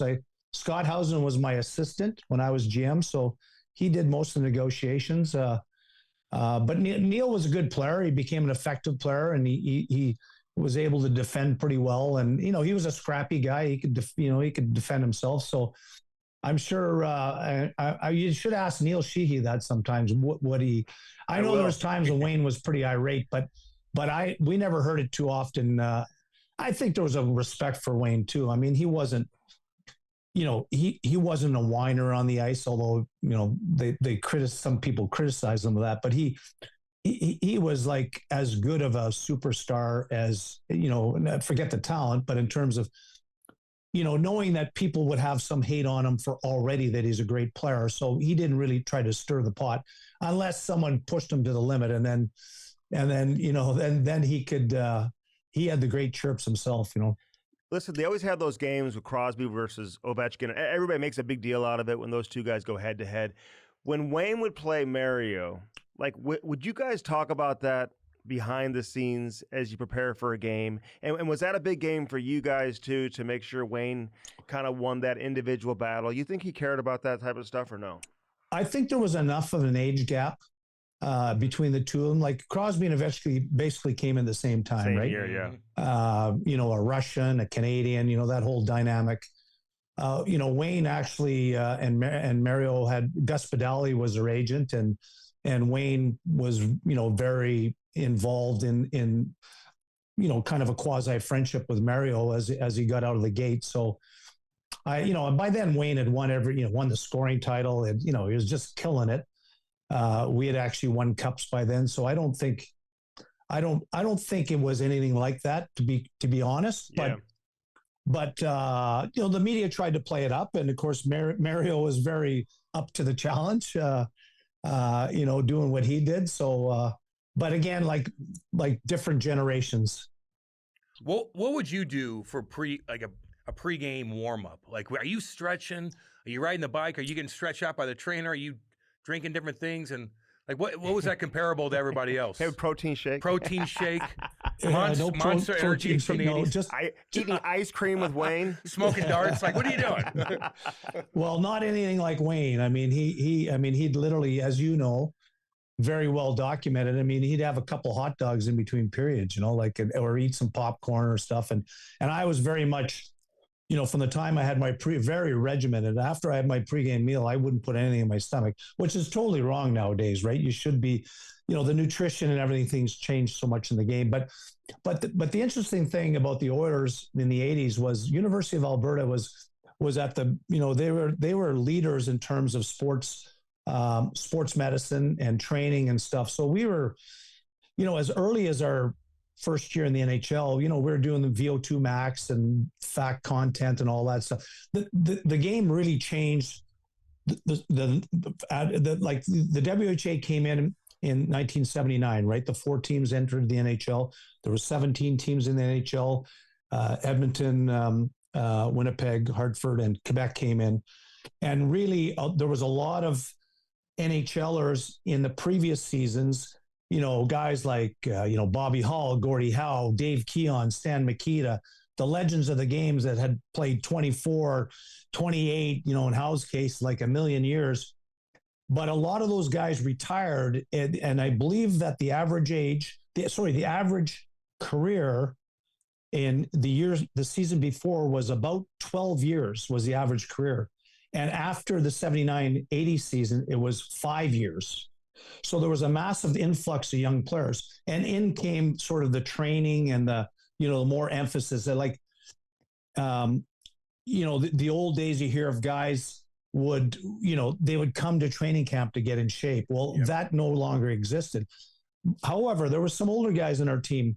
In the second year, I remember Mess and I came, we had got our first years under our belt, and we stayed in Edmonton this summer, and we lived together and trained and stuff. And we came in camp in great shape, like lean and flying. And, some of the older guys were actually a little pissed off at us. Like you're trying to make us look bad. And like, it was such a weird comment. We thought particularly now, but even in those days, they, no, we're just trying to be the best we can be. We want, we know it's input output, right? It's a simple philosophy, but that's sort of when all that stuff changed. But I still tour the Oilers dressing room, and I see you're talking about, the nutrition and all the power shakes and all the stuff they do. I mean, I would love to have had those options in my day, because I was always wondering, what can I ultimately put in my body to give me the most possible output? And I certainly, I was trying to do the best I could, but the science behind it is much more advanced now. All right, so be honest with me, because you've done every role in hockey. Yep. What's the easiest job? And is being a GM hard? Like, because you've got your pro scouting staff, you got your amateur scouting staff, you got your capologist. You surround yourself, at least you should if you're a good GM, by really smart, intelligent people. Like, do they get too much credit? Do they not get enough credit? Like, give me your honest assessment. Like, is that a difficult job, or as hard as it maybe it looks like it is from the outside? And what's the easiest job in hockey, in your opinion? I mean, I could spend an hour on this, but I'll tell you a little story. So in 2000, when Glenn Sather left to go to the Rangers, I was head coach of the Oilers, and I had a note in my contract: if Sather left, I could leave.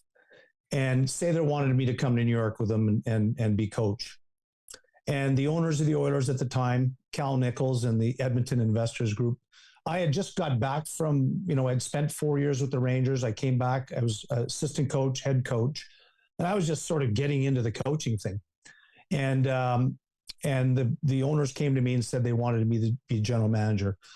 And I knew I couldn't do both. Craig McTavish was my assistant coach.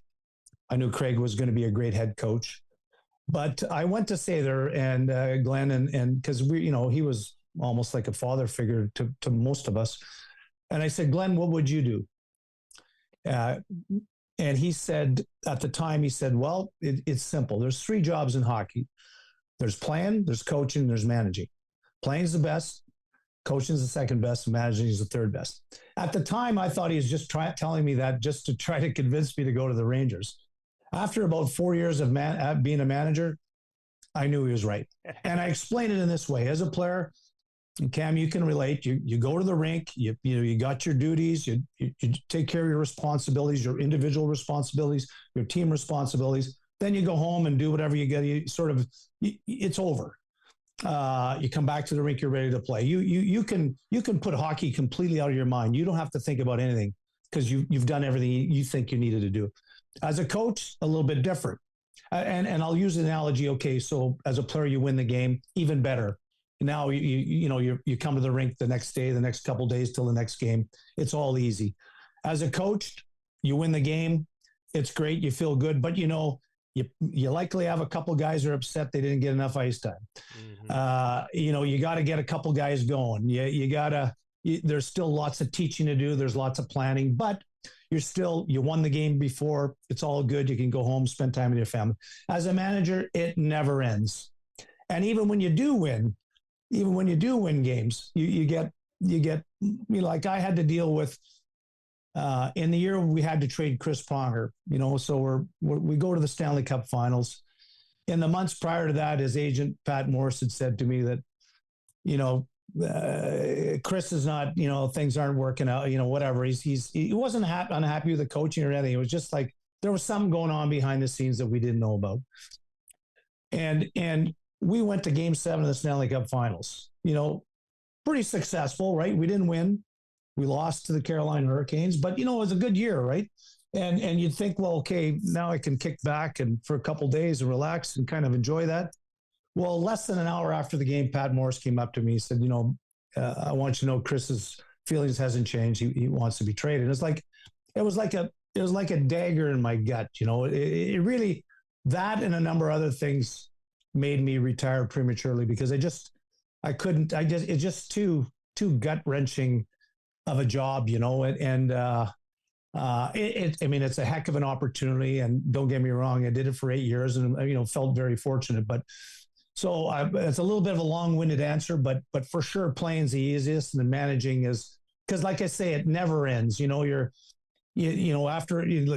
always planning ahead, and one of my great friends when I was, and still to this day, was Doug Armstrong. And I really marveled at Army, the way his preparedness, and I always relished the conversations we had, because I learned a lot from Army about how he was always thinking, a couple years ahead at the time. And that's before we even had the cap, right? It just, for me at the time, it was just, the month ahead, 2 months ahead, but there's a lot going on. You're a lot of times you're managing your owner and you're managing a lot of stuff, right? They have a lot of help, and the staff, the staffs are massive now, right? In all aspects, like, we used to travel on the road with, one equipment guy and one medical guy. It's a cast of thousands now, but I guess, things changed, I guess, for the best. Yeah, no, and Army is great, man. He certainly is one of the best to do it. There's no doubt. I want to go back to the Pronger thing real quick, because listen, we knew that he was going to be asked, he wasn't going to be there the following year. He wanted out of there. I think the rumblings, at least in his close circle, I think people kind of knew that was likely going to happen. So you're talking, and because I remember that playoff series, or the whole playoff season. Yeah. I mean, it was unbelievable to see you guys kind of go as far as you did, get to Game 7. So an hour after you lose Game 7, the agent's telling you, hey, he still wants to leave. What are you thinking at the time? Because he became so popular in Edmonton. He signed the contract extension after the trade from St. Louis. You knew you were going to have to, move him, and you knew the fan base was going to react the way that they would likely react and be angry and whatnot. I mean, what's going through your mind knowing that you're going to have to did you try to talk him out of it? Did you try to say, hey, no, we're not moving him? Or did you just say, okay, I got to get to work and try to find the best deal for Edmonton? But were you worried about how the fan base was going to respond and react to it? Yeah, all of the above. So we had issues with a local player by the name of Mike Comrie for a bit. Mike was a pretty decent player. He scored 30 goals, and that was a contract issue, and he was a holdout, and it became, there was a beginning to be a narrative of, no one wants to play in Edmonton. So that was my biggest concern, relative to trying to convince Prongs or anybody, if they don't want to be there, they don't want to be there. You can lead a horse to water, but if he doesn't want to drink, you can't force him. So there was we internally had been approached by Patty Morris in December of that season. And, my first instincts at the time was, generally when an agent says that, it means they want to renegotiate, right? They want more money. But in those days, there was no change in the contracts. That we were in the cap system. That was the first year of the cap system. So, he signed I signed him to a 6-year, $6.25 million contract. So there's no negotiation. You couldn't do that anymore. So we knew the request was kind of real. And I remember talking to Craig McTavish, and obviously we talked a lot about it, and we tried to, pay as much attention.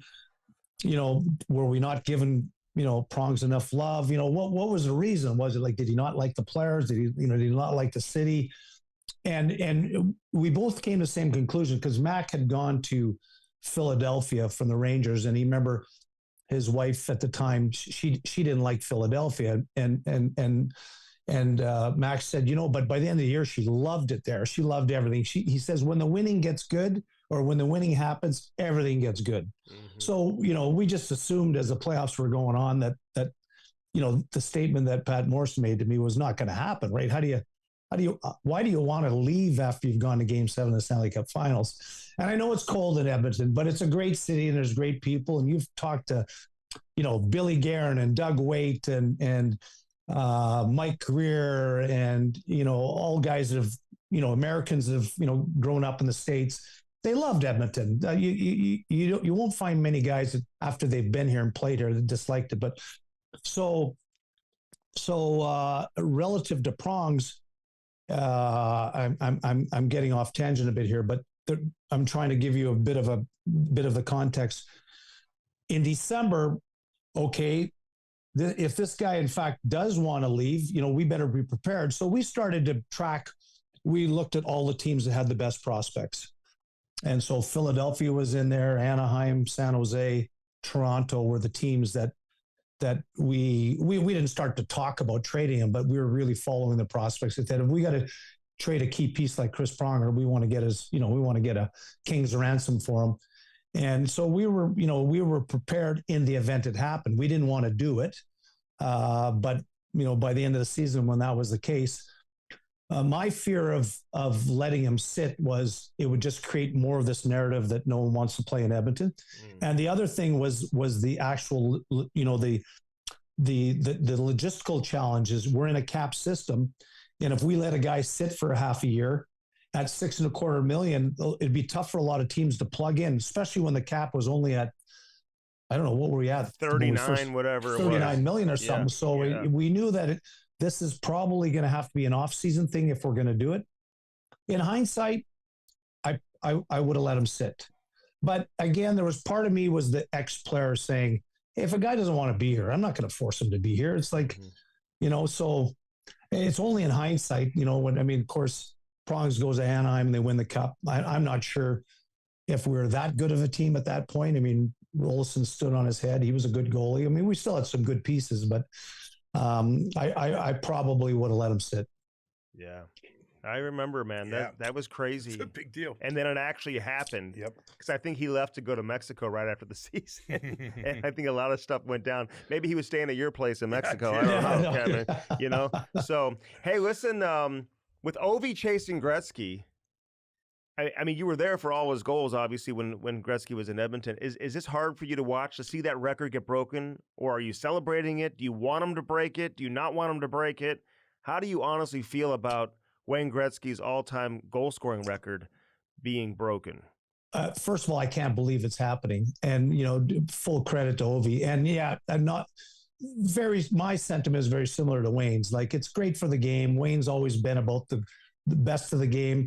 He had Gordie Howe supporting him, arguably the greatest of all time. Him and Bobby Orr, it's always debatable who's the greatest of all time. But, Gordie was such an ambassador doing what he did for Wayne that, Wayne is just certainly returning the favor. And Wayne knows that he's got another, 45 or 50 records that probably will never be broken.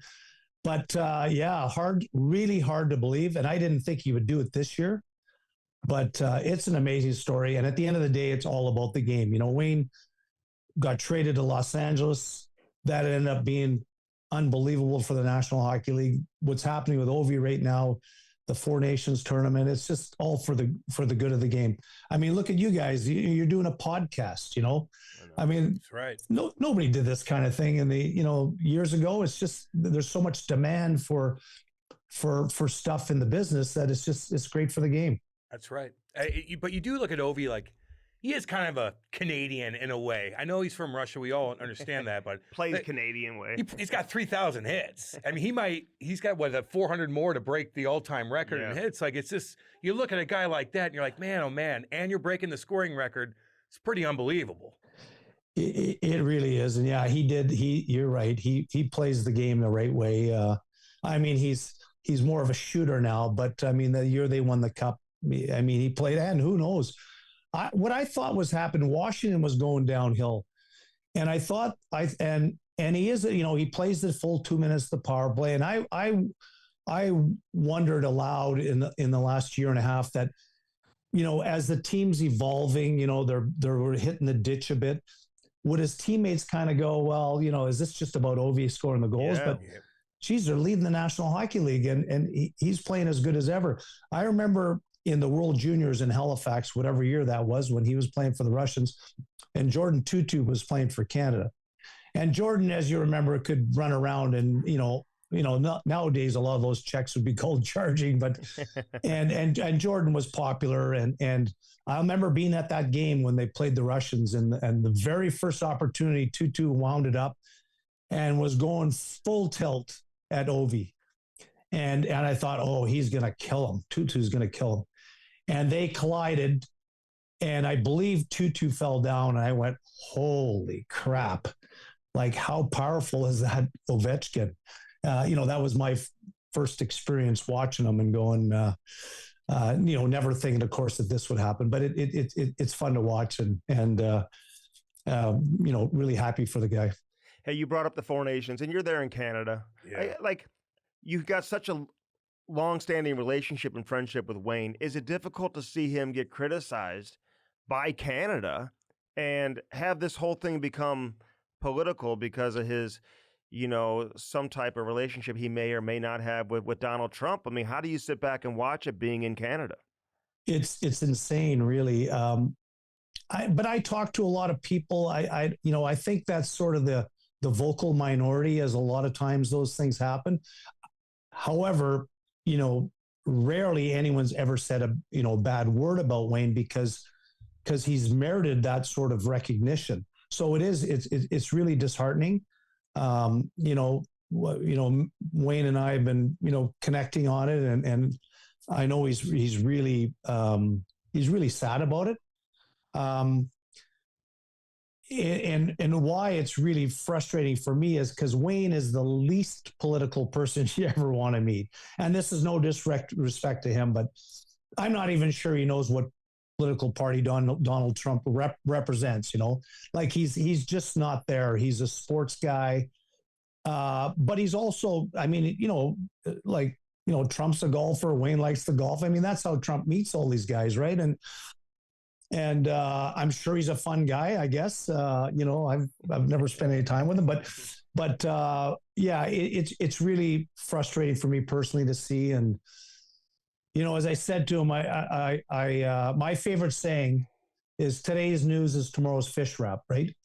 In the old days they used to wrap the fish up in the newsprint, right? Yeah, of course. And because stories will pass, it'll fade, it'll go away. But I mean, it's, for a guy that's literally done everything right, it's totally unjustified.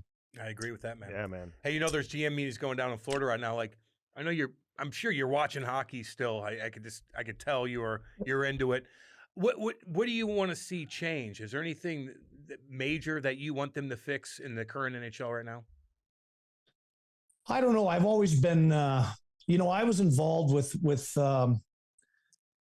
with three other general managers when we changed all the rules and leading into the 2005-2006 season. That was when the year that we had the lockout. It was called the Competition Committee. It was David Poyle, Bob Gainey, Donnie Waddell, and myself. And then there was four players, Mike Gardner, I believe, Trevor Linden, Marty Brodeur, and Brendan Shanahan. And we made all those big changes, took the red line out, puck over the glass, no obstruction, call the rule book hard. And it was really, it was a really interesting process. And it was really felt a high level of responsibility, like thinking some nights that summer when we were doing all that stuff, thinking, could be really screwing up the game, like we haven't seen any of this stuff in practice. I mean, the red line out was a European thing, and I didn't love the game over there.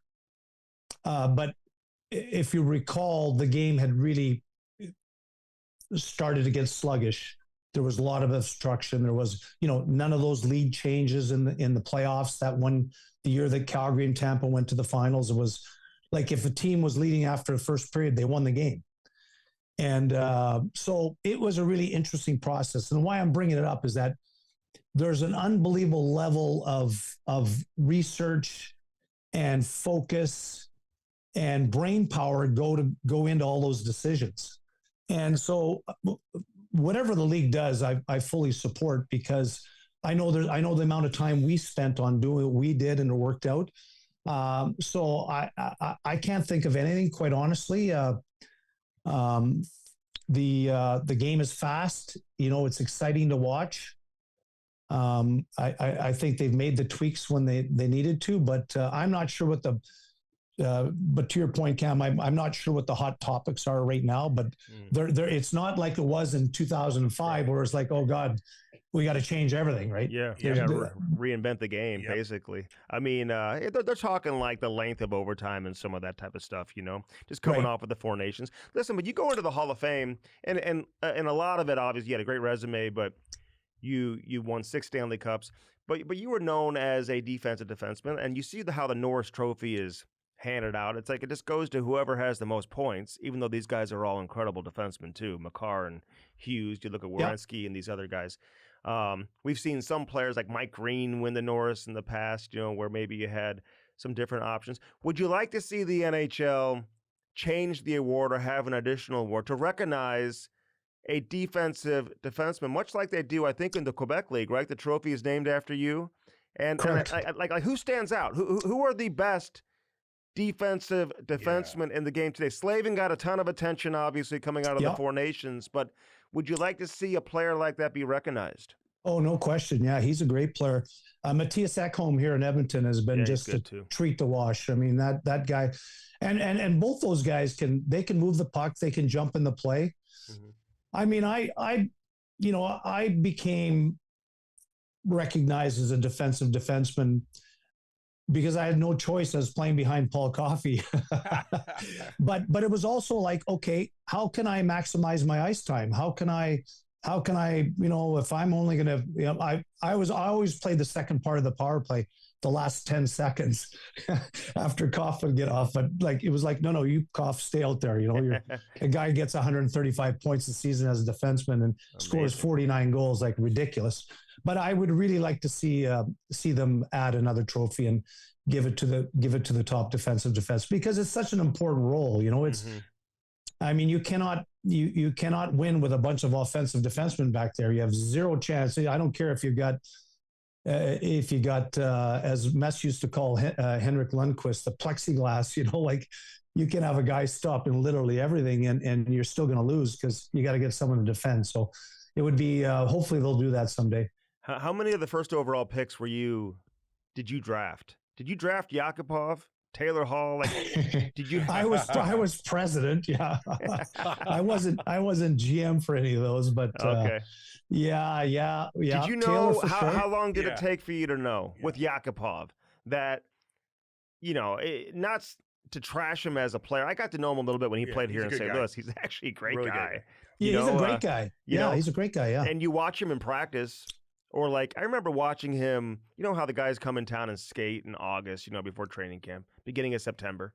And you watch, damn, who's this guy flying around, and obviously you knew who he was because you'd hear the glass. He'd always miss the net. Every time you shoot, you just hear the glass, But he obviously had a lot of skill. But did you know, okay, this is just a bad pick? How long did it take you to figure that out? Well, there's a bunch of ways to assess that. I mean, a bad pick in the sense that it wasn't a great draft year. However, you're going to find great players in there. But and what the media does a good job on is pointing out player that's been picked 72nd overall and becomes a Hall of Famer in the right? 6th round. Yeah, as Kenny Holland told me, about the Red Wings were always credited with drafting Datsuk and Zetterberg in the later rounds. And Lidstrom. Well, Lindstrom, I think, was third round, right? Third round, but Zetterberg and Datsuk, I think, were 5th and 6th or 4th and 5th or something. Yeah. And Kenny said, "Hey, we're that smart. We would have drafted them earlier." Yeah, right. But back to Yak, I obviously you do a lot of revisionist sort of assessment, and he was a late birthday, so a little bit older, physically strong. Could really skate, could shoot, had all the so he could be dominant in junior, putting up those kind of numbers. But when you get to the NHL, the size and strength and skating is only part of it. It's hockey sense, and he just didn't have the hockey. And maybe that's a little bit harsh, but when you're drafted, so if you figure out Puljujarvi's another one too. He just not great hockey sense. Yeah. But just big raw physical skills. So then it comes down to the player themselves. They have to try to reinvent themselves to find a place. They have to learn how to play an NHL game. I learned how to become a defensive defenseman. I was more of an offensive defenseman in junior, but I learned if I wanted to stay in the NHL, I got to find a way to some place to play. and I got to excel at that. And then you can expand your game. Guy Carbonneau is another great example. I mean, Guy Carbonneau was a 165-point guy in junior, but he quickly realized I'm not even going to be a top 2-line guy in the NHL. And these guys, whether they didn't have the sense to be able to come that, or by then it was too late, or you didn't want to do, whatever the rationale is, that the game passed them by, and it does it quickly when you think about it. I mean, Taylor Hall, he won the MVP in New Jersey. Taylor, what I liked about him was he was a competitive guy. He wanted to win. A little bit of a different cat, but it takes all kinds to win a championship. I wasn't necessarily in favor of the deal we made, although I liked Adam Larson, but I just think we should have got more for Taylor Hall at the time. And so that, I felt bad for Larson coming here. There was a lot of scrutiny on him, although he's a very good defenseman. But yeah, the whole concept that we had at the time, we had a lot of years, we had a tough time getting players there. We had to trade guys because we couldn't afford them. I mentioned Dougie Wade and Bill Guerin. Those were all deals because we couldn't afford those guys. And so we really felt that we needed to draft and develop. But, and of course, the templates were Washington, Chicago, and Pittsburgh. The only missing link is those guys come around once every decade. Mm-hmm. The Oilers were lucky enough to follow into McDavid. To McDavid, like even Ryan Nugent-Hopkins, he's a good solid player, but he's a 60-point guy. Yeah, he's not. If McDavid didn't come here, the Oilers wouldn't be where they were. It's just so our the premise of our sort of rebuild was that at some point we're going to get one of those guys, and we never did. So could McDavid, what does he need to do to go down as the greatest Oiler of all time? Is there anything he can do to surpass Gretzky from that standpoint? I don't, well, I mean, he's got to win Stanley Cups, obviously. About 5. Yeah. Well, Wayne had 4 with Edmonton. Certainly he needs, and I remember Wayne before he'd won a cup saying, openly saying, I got to win a cup. Like, not but we've got to win a cup. I'll never be. He won 3 scoring championships in a row. Everything was happening to him. First team All-Star, MVP, all that stuff. But he knew that didn't matter. Like in terms, if you want to be recognized like Bobby Orr and, Gordie Howe and the greats, Lemieux now, you have to win championships. I'll say this about McDavid, the Oilers got they certainly got a good chance, as good as anyone. I know that Connor's highly motivated, as is Leon Draisaitl, to try to win. But relative to Connor and his place in history, to me, in my lifetime, there's really only 2 players in the history of the game who are really, really, I mean, and this is no disrespect to Wayne and Mario and other great players, worth the price of admission for someone that played at the level where the minute you see those guys that they're different.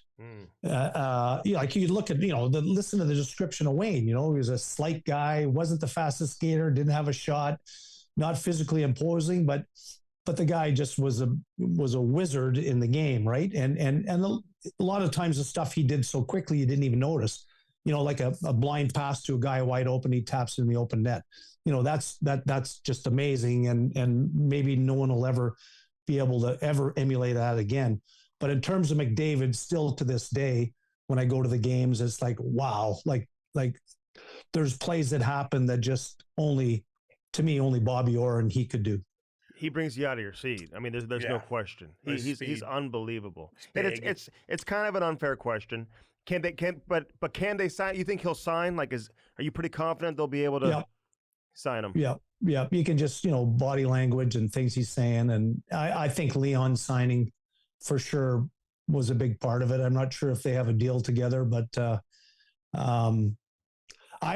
fact that Leon signed, to me, and this is just me, I don't, I haven't talked to either of these guys about this.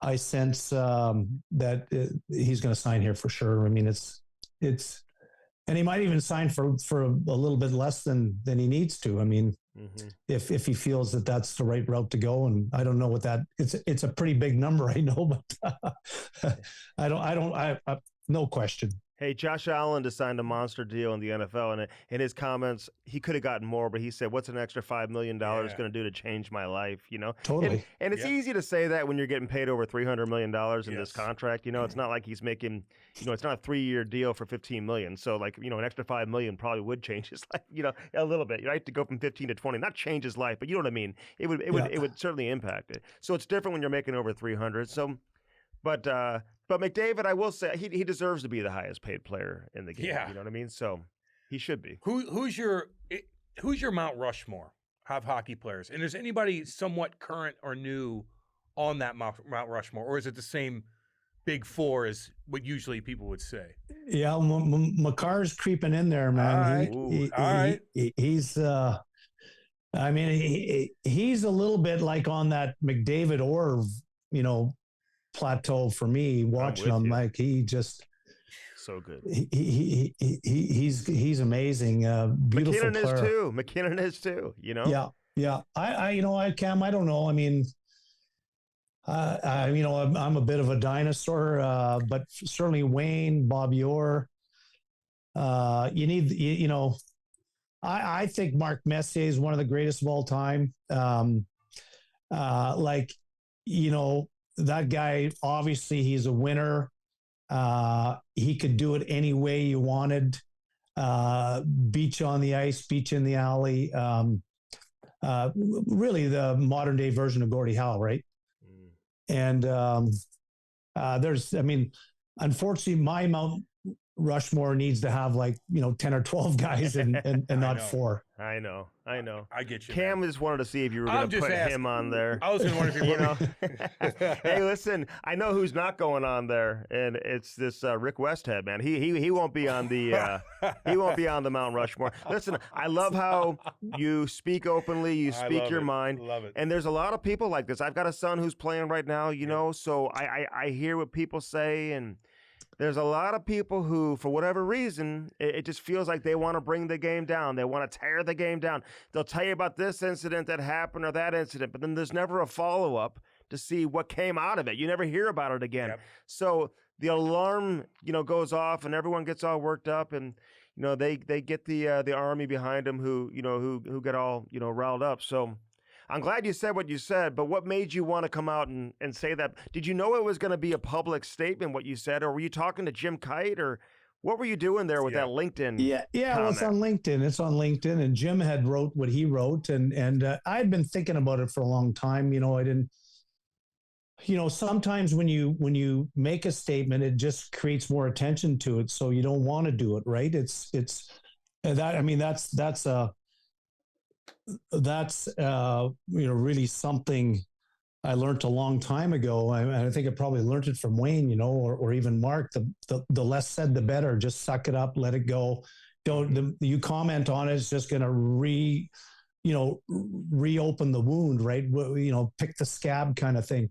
But I just seen enough, and there's a couple reasons for it. So I'm the governor of the Edmonton Oil Kings in the Western Hockey League, and so I go to all the league meetings, and when, you know, of course, with all that highly publicized stuff with the World Junior team in London, Ontario, a bunch of years ago, and that I mean, that's I'm not condoning any of that. Of course, that was, you know, innocent till proven guilty. Whatever happens, if to me, if those kids are proven guilty, they deserve never to play again. I think it's just, you know, I've got 3 daughters, so I'll just leave it at that. But when that happened, and it was highly publicized, and deservedly so, it deserved all the attention. For the next year or year and a half, there would be a headline, you know, World Junior, you know, Canadian World Juniors, sex, this and that. But the story would be, there would be no additional information to the story. No. It was just clicks. That's right. And I followed it, and it was like, because each time the headline was there, I'd read it. Okay, what's come out now? And there'd be nothing new. It would just be like all the information they already had. They're going to go to court. It's going to happen. And like for I don't know, like 16 months post the first publication of it. And it's like, that's just, it's just attention. It's just clicks. It's just trying to sell newspapers or and that really weighed on me. And furthermore, I knew with all the highly publicized stuff that happened with Graham James, 50 years ago, 40 years ago, whenever it was. And so the Western Hockey League had dealt with that stuff a long time ago and had implemented programs to prevent that stuff, to try to prevent it. But, hockey is no different than any other profession in the world. There's going to be shit happening. I mean, it's unfortunate. There's just, it's the numbers. There's crazy people. It's not, it's not happening proportionally anymore in hockey than it is happening anywhere else in the world. And that's my frustration it's just all this negativity towards the game. For me, the culture of hockey is, your kid in the back of the car driving to the game, stopping at McDonald's or Tim Hortons after and, winning and scoring a goal and camaraderie and, volunteers. And, that's the culture of hockey. It's not what our politicians in this country who jumped on the bandwagon federally because, again, it was good clicks. It was good. We're in that woke transition in North America. Don't get me started. And it was like the culture of hockey. And I was telling people, like, what's the culture of hockey to you, Cam, or you, Andy? Like, what do you think the culture of hockey is? Who knows what I would have been doing if I wasn't playing hockey and doing my thing and had focus and had people around me and just I had something going on in my life. I mean, I could have gone in so many different paths. So it saved my life. Yeah. That's how I talk about it. Yeah. Yeah. The culture. So that it was just this thing about the culture of hockey. And it was really, it was bad here in Canada. I mean, Hockey Canada got killed. There's some very good people that lost their jobs for no reason at all because of wokeness. Scott Smith, for number one, just an incredible ambassador. He wasn't responsible. He had been there for 19 years. He finally got the head job and he got turfed because of wokeness. Mm-hmm. So anyways, that was a lot of frustration, I guess. Long story. No, short, that's why I spoke said. up. I'm glad you spoke Damn up. right. Yep. Did you hear? Did he respond to you? Did Rick respond to you or anything like that, or no? I'm not on the media too much, so I don't think we've seen anything. I mean, he was publicizing the book, and it's like, God. I mean, God. What are we going to see? Every time I turn around, they're saying, "Well, this complaint took place in the GTHL." It's like we're talking kids hockey. It's like. I don't know. Let those organizations deal with it. So anybody who wanted to could just send him a direct message and be like, "My son was called this on the ice," and without any type of proof or even looking into it. I'm not saying it didn't happen, but it just would become headline news. And I don't know what the end game was, what the motive behind it was, other than how about an update on some of this stuff? Other than to try to hurt the game. You know what I mean? The idea is that it's designed to hurt or help the game, but I'm not seeing how it was really helping the game versus just really kind of piling on the game. And you're right, man. The woke cancel culture. Hopefully, we're moving past that. I get the sense we are, thankfully, but that was a big part of it. It was really. I mean, that was. We're still in a bit of COVID, and of course, I was just glued to every, reading everything, and it just frustrated more and more. I was really frustrated about Scott Smith losing his job, and it was. And then a bunch of our lame politicians federally that just jumped on the bandwagon and thought, wow, this is popular right now. I'll make a name for myself, and just was trying to sewer the game of hockey. And well, good for you. Way to step up and defend the game, man. Because a lot of people agree with you and feel the same way Yes, you they do, do. but may not have the balls to put it out there. That's So I'll right. give you credit for doing that. Damn right. Well, Lousy. it took me a while, but I've always, you know, hey, I don't think I'm always right, but I've never been afraid to say what I think. Good. Hey, last one from me, man. You talked to Brian Burke at all? I mean, you know, it's just. Did you guys ever fight in a barn? It's so funny. It really, when you look back, the back and forth you guys say. Over Dustin Penner, who's like following UFOs now, by the way. You gotta laugh at it. It's goddamn hilarious. You talk to him? Yeah, we talk, not as much anymore. Of course, I'm not. We're both sort of on the outside looking in, but yeah, we made up. But I remember, I'll never forget. While that was going on, fairly publicized, fairly public, right? I think you guys knew about it, and lots of people did. Oh yeah. I remember getting a call from Dean Lombardi one day, and we were just, talking like managers do, talking about potential trades and et cetera, et cetera. And then at one point towards the end of the conversation, he goes, "Hey, that thing with you and Berkey, like, you guys are just joking, right?" I'm like, Dean, I'm like, I want to say, like, what planet are you from? Like, are you serious? But, yeah, I mean, it was, at the end of the day, my psychoanalysis of it, I think, Berkey, like we were,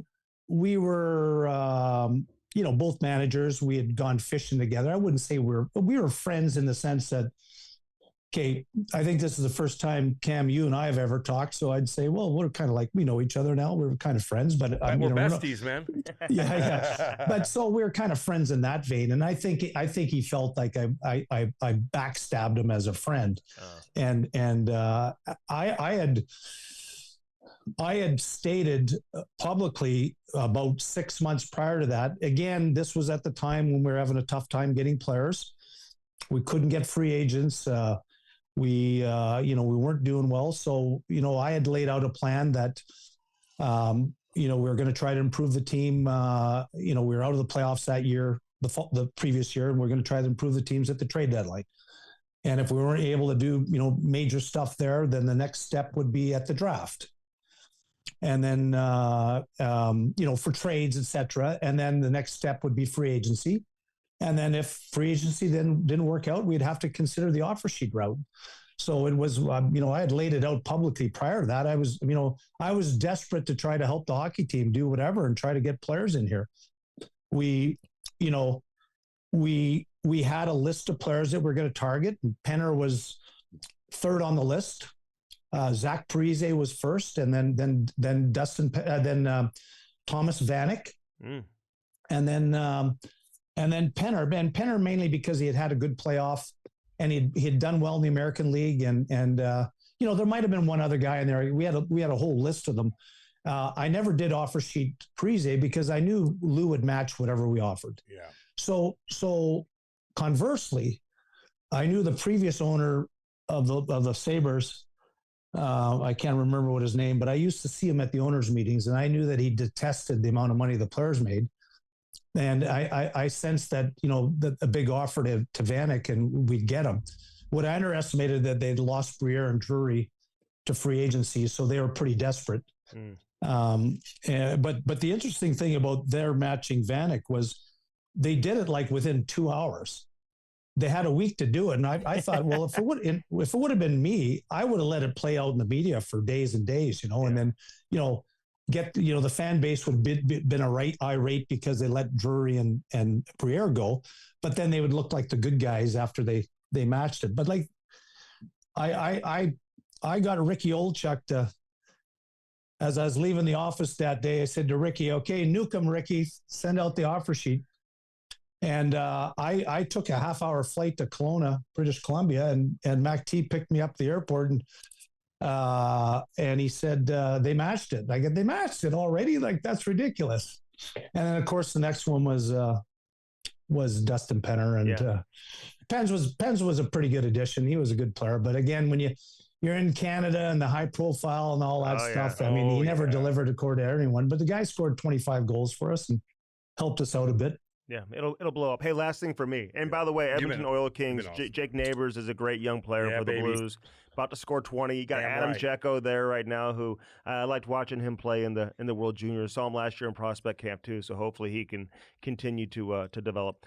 But what did you think of the Philip Broberg and Dylan Holloway offer sheets? I mean, these kids are so good, Kevin. I can't believe at 22, 23. Like the only way you get your hands on a guy like Philip Broberg is to draft him. Really, you get him 8th overall, or you sign him to an offer sheet. And this Holloway is going to have 60 points, man, and 30 goals. Like potentially, if he can get there. But he's playing, great hockey right now. How does that happen? Yeah, big losses for sure. And I, again, I'm not involved to sort of to know the dynamics. Certainly, it was a cap problem for the team, and got themselves boxed in. Never, probably, obviously, never anticipated the big offers.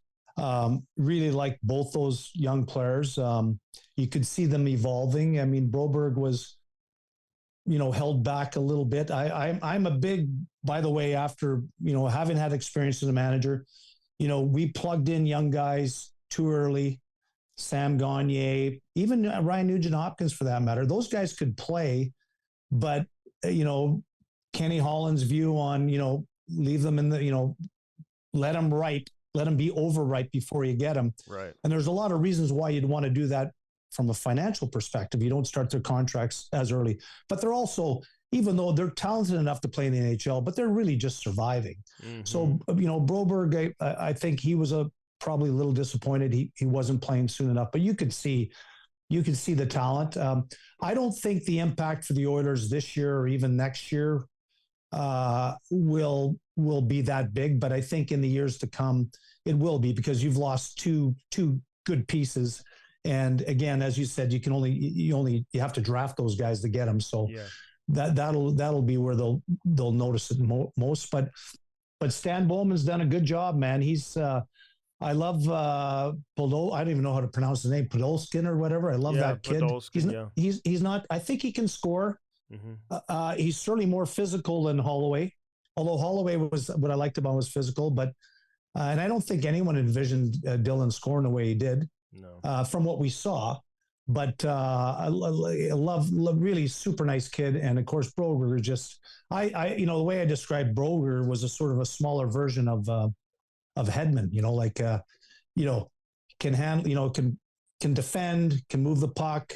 He's got some size and stuff. He's not as big as Hedman, but good player, really good player. Big losses. Holloway, listen, he's scoring some power play goals now. He's that one-time guy on the right side of the ice, which you guys have a guy named Draisaitl who's over there. Sometimes, you know what, you go to an organization where there's an opportunity for you to have a specific role, and you take advantage of it, and your numbers reflect that. So it's easy to point fingers in hindsight, but still at 22, 23 years of age, it's just like you see their potential. It's hard to, I would imagine, for an Oiler fan to see those guys leave and then have the seasons that they're having now. But it is what it is, even for Army, not one of them, but both of them, I think that made it harder as well, right? Yeah. Well, I think they thought they'd maybe get one. I didn't know if they thought they would get both, but obviously it worked out. So, Kevin, thanks a lot, You're the man. We appreciate it. Keep fighting a good fight, baby. That's right. That's right. We need to bring you back on and do part 2. There's so much stuff that we could get into with you. We'll do it again down the road. So we appreciate it very much. We appreciate you coming on. Go man. Oil Kings. Yeah, baby. Yeah, we're rooting for you. Yeah. We're rooting for you, man. Appreciate it, guys. Thank you. All right, Kevin. Take care. See you, buddy. The Chemistry Podcast is brought to you by Bellman. BEHLMANN. Bellman Automotive. Located where? Troy, Missouri. Buick GMC on one side of the street. Right on the other side, Chrysler, Dodge, Jeep, Ram. Get yourself some new wheels in time for the winter. That was Kevin Lowe on the Chemistry Podcast. Hey, who was the, he was great, by the way, Hall of Famer, 6-time Stanley Cup champ. Yeah, he's been through a lot. Opinionated. Man. Very much so. What'd you think what he had to say about, like, Rick Westhead and stuff like that? Yeah, well, I mean, it is a very negative theme. Negative tone. Just everything's negative. Anti-hockey. Like we're like hockey players are on a separate island by themselves doing crazy shit. Yeah. Everybody does crazy shit.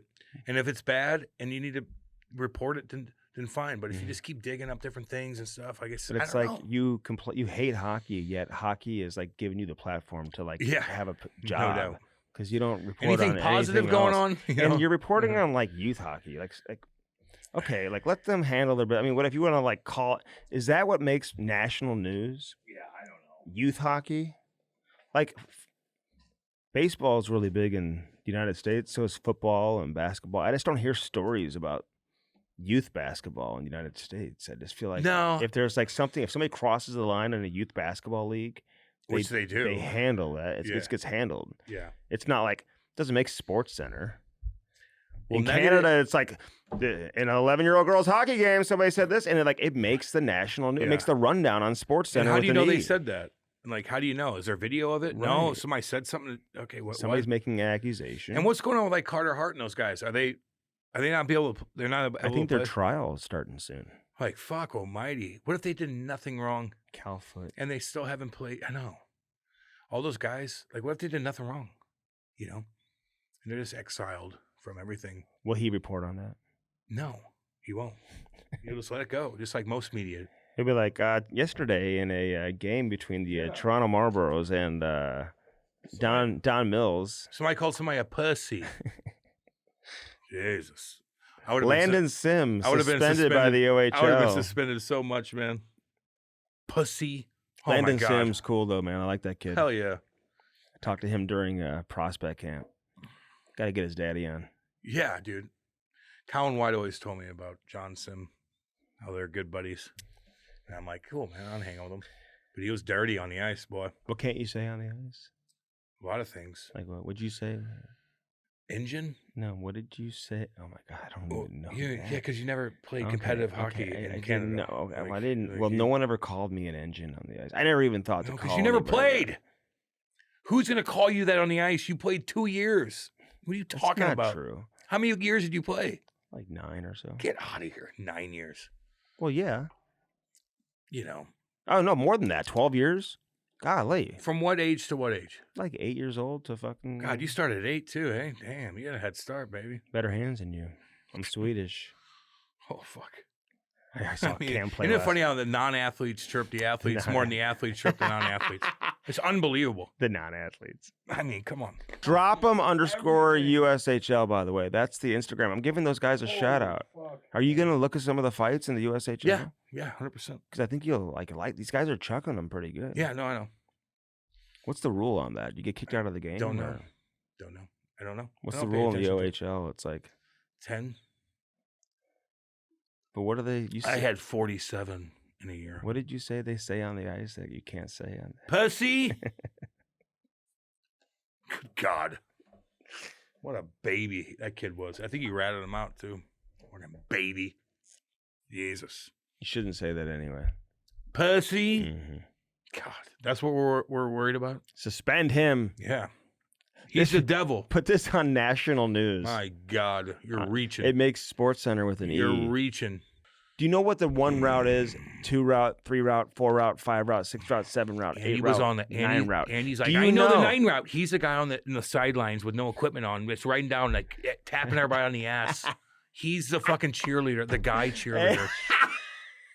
I know exactly what he was. You have a guy cheerleader Yes. at your high school. And he's like this, looking at the fans like, yes. There's nothing And it's wrong like- with that. No, but that's what you were. You Just know, admit it. I think in Canada they were having a conversation about the Canadian hockey player on the logo for the Hockey Canada We jersey. talked about that. Andy. It was different if it should be a woman. But like the question Is that a dude? But how do we know if it's a man or a woman? That's We don't just- even know when you look it's at the just- jersey. It could be a woman. It's just nonsense. That's called nonsense. That's called virtue signaling. That is a virtue signal. Did you see Wisconsin Oh, women's hockey? That was a and the badass fucking penalty shootout. shot? That was a badass, and I think that should count. It was a penalty shot. Yeah, and people are bitching that shouldn't count. Why? Because she came back. Oh, they're saying That was a sick ass move. the goalie still did going. not play it very well. I'm sorry. Well, whatever. And she was getting chirped in the comments like, "You got to poke check." She got like this close to the goalie. Andy, that was a sick move, dude. It was no. Her That was a hands were sick going move. 5,000. I honestly, like, you couldn't do that, Uh-uh. and I don't think I could either. But I might be able to, but I probably couldn't. I See what couldn't. I have to. That's why I'm a dick. They, That's why. Right but there. Wisconsin, who, they've got a historic That was a sick women's move. program. And Ohio What's her State's name? been really good as of late. What's her name? Let's give her a shout Can out. you give her a shout out, please? Yeah, Because that was awesome. And if anybody's chirping you online for that, for you coming back and that was an awesome goal. Answer the question. Should I mean the goalie sliding? Yeah, sure. The goalie should have poke checked. I don't know. Sure. I mean, there's a lot of movement and everything, but that was an it awesome should have been dangle. saved. How, And then Joy Dunn. Easy for Andy. And then to say. Joy Dunn would have been a national champion. I know. And Joy Dunn Joy's awesome. She had a hell of It's a our goal girl. in that game too. That's our girl right there. We love all you guys. All the Duns. Duns. We love you guys. I saw Jinsey, all y'all. the family celebrating in the stand. I'm going to see Jinsey on Thursday, because She'd own your life on the the ice. Boston Fleet and the Ottawa How team dare you is not coming know to that? town in the Boston Fleet. How dare you? I not had know? Jana Hedford on, the executive vice president of the PWHL. I had her on. What'd she say? During the Blues game the other day to promote the game coming here. Yeah, on the game's coming Thursday. Yeah. Or I mean, maybe the game's Friday, but I'm going to go down there and do an interview with Jinsey, and it's going to be on That'd the be Blues cool. game Thursday. That'd be cool. Yeah. Jinsey's awesome. We love the Duns. Way better hockey players than you. Stronger than you. Faster than you. Bigger than you. How dare you? They're stronger than you, Andy. Oh my God. Oh, they might They be. are. No, they are. It's all good. Dude, can I give a shout out to the McNeese State manager? What the fuck? The basketball manager who leads the team out with his big. Yeah, I saw that. That was cool. Yeah. And he raps. I think he's got. Yeah. Okay. He doesn't have. What? What? I didn't say anything. I can't believe you're. I didn't. No, No, you no, just no, said no, no. I think he has.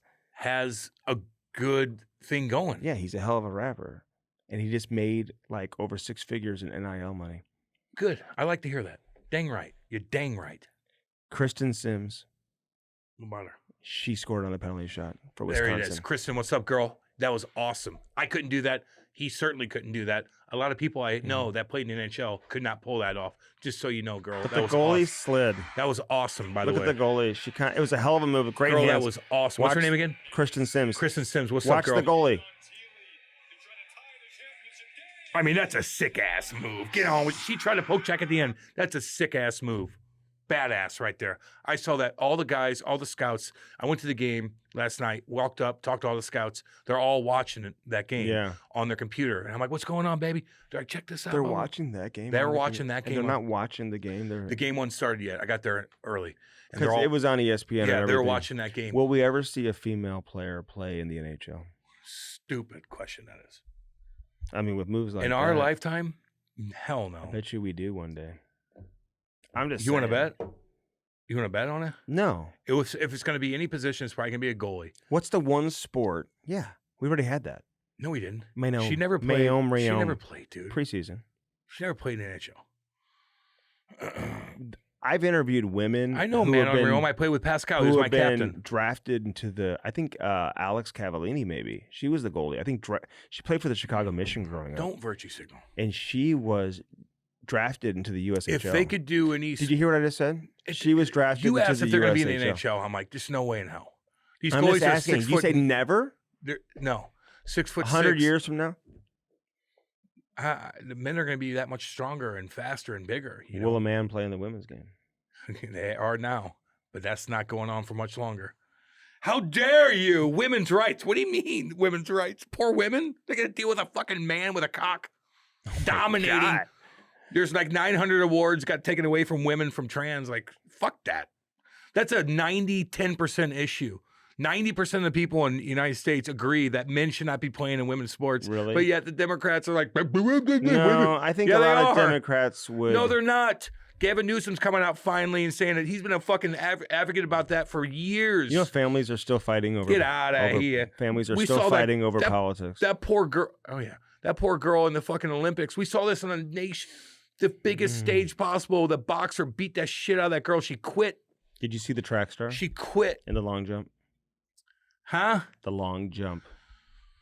What about it? That's the one sport What you might about be it? better than me is track and field. Everything, dude. But I'm fast baseball. as shit. Andy, God. Let's go to a batting cage. Oh, my God, yeah, dude. My shoulder's a Everything. little messed up. My shoulder. But football. From what? what's- Writing things what's down? what's the one route? Right down the pipe. No. What is it? You know, because you're on the sidelines like this. Like, it doesn't matter. Tell me what to do and I'll do it. inside. I'll stick you. It's not a slant. Me and Jammer were sitting there looking at Andy, and he's bragging about his football career, and we're like, Jammer's like, could you imagine if Andy was a running back and we were fucking inside linebacker? Oh, shifty! I get the first down every time. Oh my God, I'd fuck How you many up. yards do I need? 4? I'll get there. Imagine Andy's a quarterback. Where did you and Jammer talk about this? And that little live thing that we did, me and him were like, Oh, Jesus. that live the Manning cast. Yeah. You're good at what you do. Just admit it. Okay. You're good at hockey stuff. You're good at interviews. You're an unbelievable dad. You're an unbelievable husband. Really good. Really? But athlete, I can't give you that. I can't. You can't be everything. All these radio, TV guys I started working with after hockey is so odd. They think they're everything. They brag about their careers more than I did. Okay. I know. But if I they say, played lacrosse in the 8th grade. If I say double Y banana, I don't give X330, a- chocolate tell brownie me on 2, are you going to know what route to run? Tell me what the fuck. Are you going to know what route to I'll run? put somebody down. Do I have to say, if I say Gary England, Scott Jennings, Oklahoma on 2. Get in the basement. There's no basements in Oklahoma. Get to your shelter. Get to your this. If Oh, you're in a school. he wouldn't say that. Dude. He wouldn't say get in your basement if there's no basement. Watch him on YouTube. It's awesome. Watch him. I know who he is. You don't even know who he is. You looked him up right before we got in here. Who are you kidding? All right, we got to go. What are you talking about? I looked him up right before. Oh, yeah, you're a big weather guy before you. Told you I had a weather radio. Get out. But if I tell you to run a route, dude, you got to be able to run that route because I will throw the ball before you even get in your break, dude. I'm not. And if you make it for a pick, I'm not doing if you it. turn I'm it not into doing a it. pick 6, dude, What it's not are going to you look good gonna on do? you. What are you I'll gonna take do? the blame for You gonna it. throw farther than me? What are you gonna do? You gonna run faster than I'm me? gonna catch it, dude. What are I'll you catch gonna it better do? than you. What are you gonna do? You try to cover me. Oh fuck! How about you try to cover me? I try to cover you. All I did was train speed.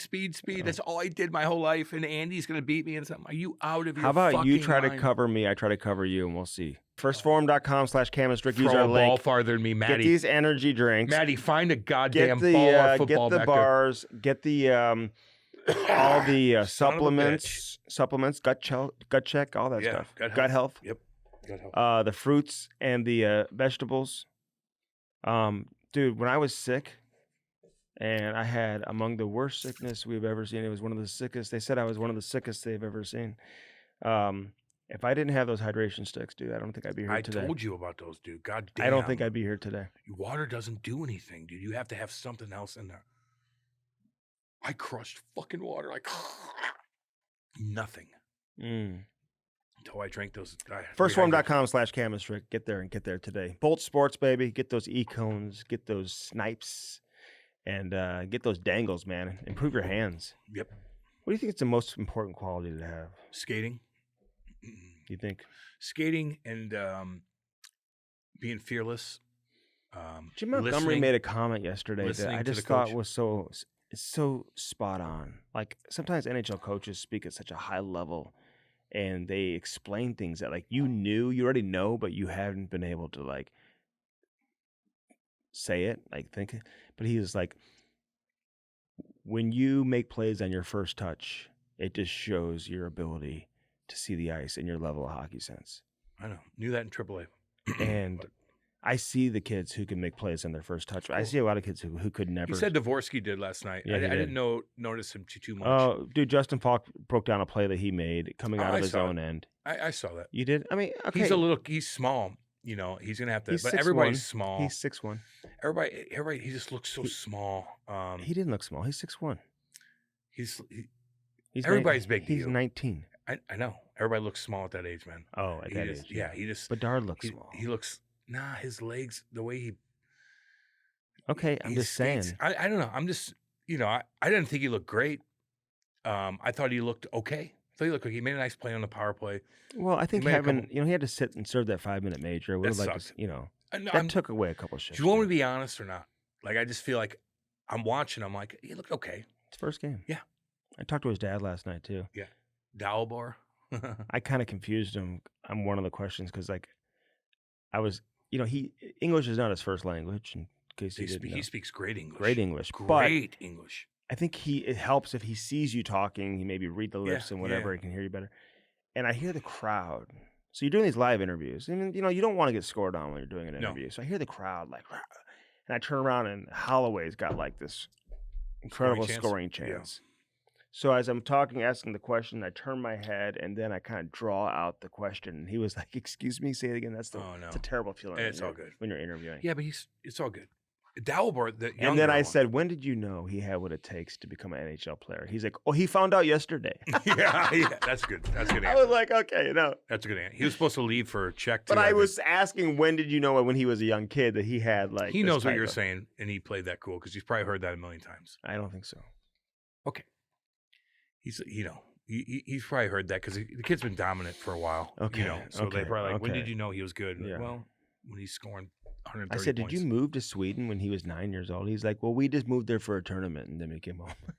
I was like, I think he used tournament as like a season, like. Oh, so he played a season there? Yeah. I don't know. He played in Sweden, and They bounce around. Oh, dude, great story. Just It's like like to have we his do here. dad there. Just His like we dad do happened here. to be in Springfield visiting, and That's like a guy playing for perfect Omaha timing. and then North Yeah. Dakota and Yeah. whatnot. Illinois Recovery Center, man. Check Right there that in out. Swansea. Right there in Swansea. You Jacob need to go Miller. you need to get a hold of Jacob or Chrissy or Jacob Yep. or Eric. Anybody get a hold of me, and I'll be happy to pass their number. Right there along in to you. Swansea, Illinois. They will take care of you. Yes, and they'll they do. save you. You know a family member or a friend who needs to be saved? Yes, you do.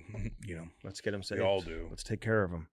Come together. Hat launch, right. hatlaunch.com, Cam. Yep, right here, baby. Every hat tells a story. Did And you know that? Yeah, I did. And you know what? If you have a bowling team or a softball team or whatever, get hats from Hat Launch. Yeah. They'll yeah. hook you up in 2 seconds. Yeah. Blueote Roofing. Blueote Roofing. That's my boy right 314-920-5713. He's got Soffit, fascia, and there's a siding, lot roofing, more coming. gutters. A lot more coming. Okay. Listen, I'll watch Gary England for my weather. Thank you very much. I think he's retired. I have a way to get a hold of him. You I want to think bring him he on the show? He's born in 39. Well, a friend of mine.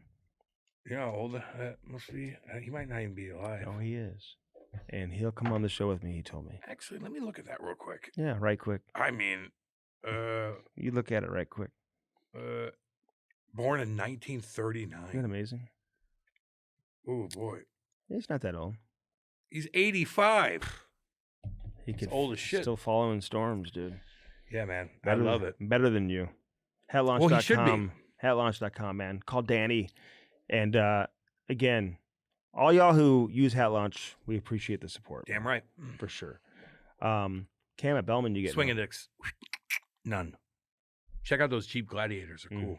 Yeah. Especially in the summertime. God damn. True Flow, baby. Yeah, yeah. Summertime's Get coming. that cooler, get those heated chairs, get those incredible coffee mugs too. Keep your coffee hot all day long. Keep Hell yeah. your drinks and cocktails cool. The ice never melts inside these things. But these heated chairs, Cam, are just unbelievable. They put your logo on the chair too. So when I had the chair out of the soccer game, I was talking about it during the intro. When I had the chair out of the soccer game, they're like, "Oh, it has your guys' logo on there too." I'm like, "Yeah, hell yeah, True Flow. That's what they do. Yep. Put your business on there. Auction items. No better thing to put in the auction than True Flow, man. So do that today. Let's go. We mentioned Bellman. They have no what? Swing index. Troy, Missouri. Let's go. Psh. Gladiator.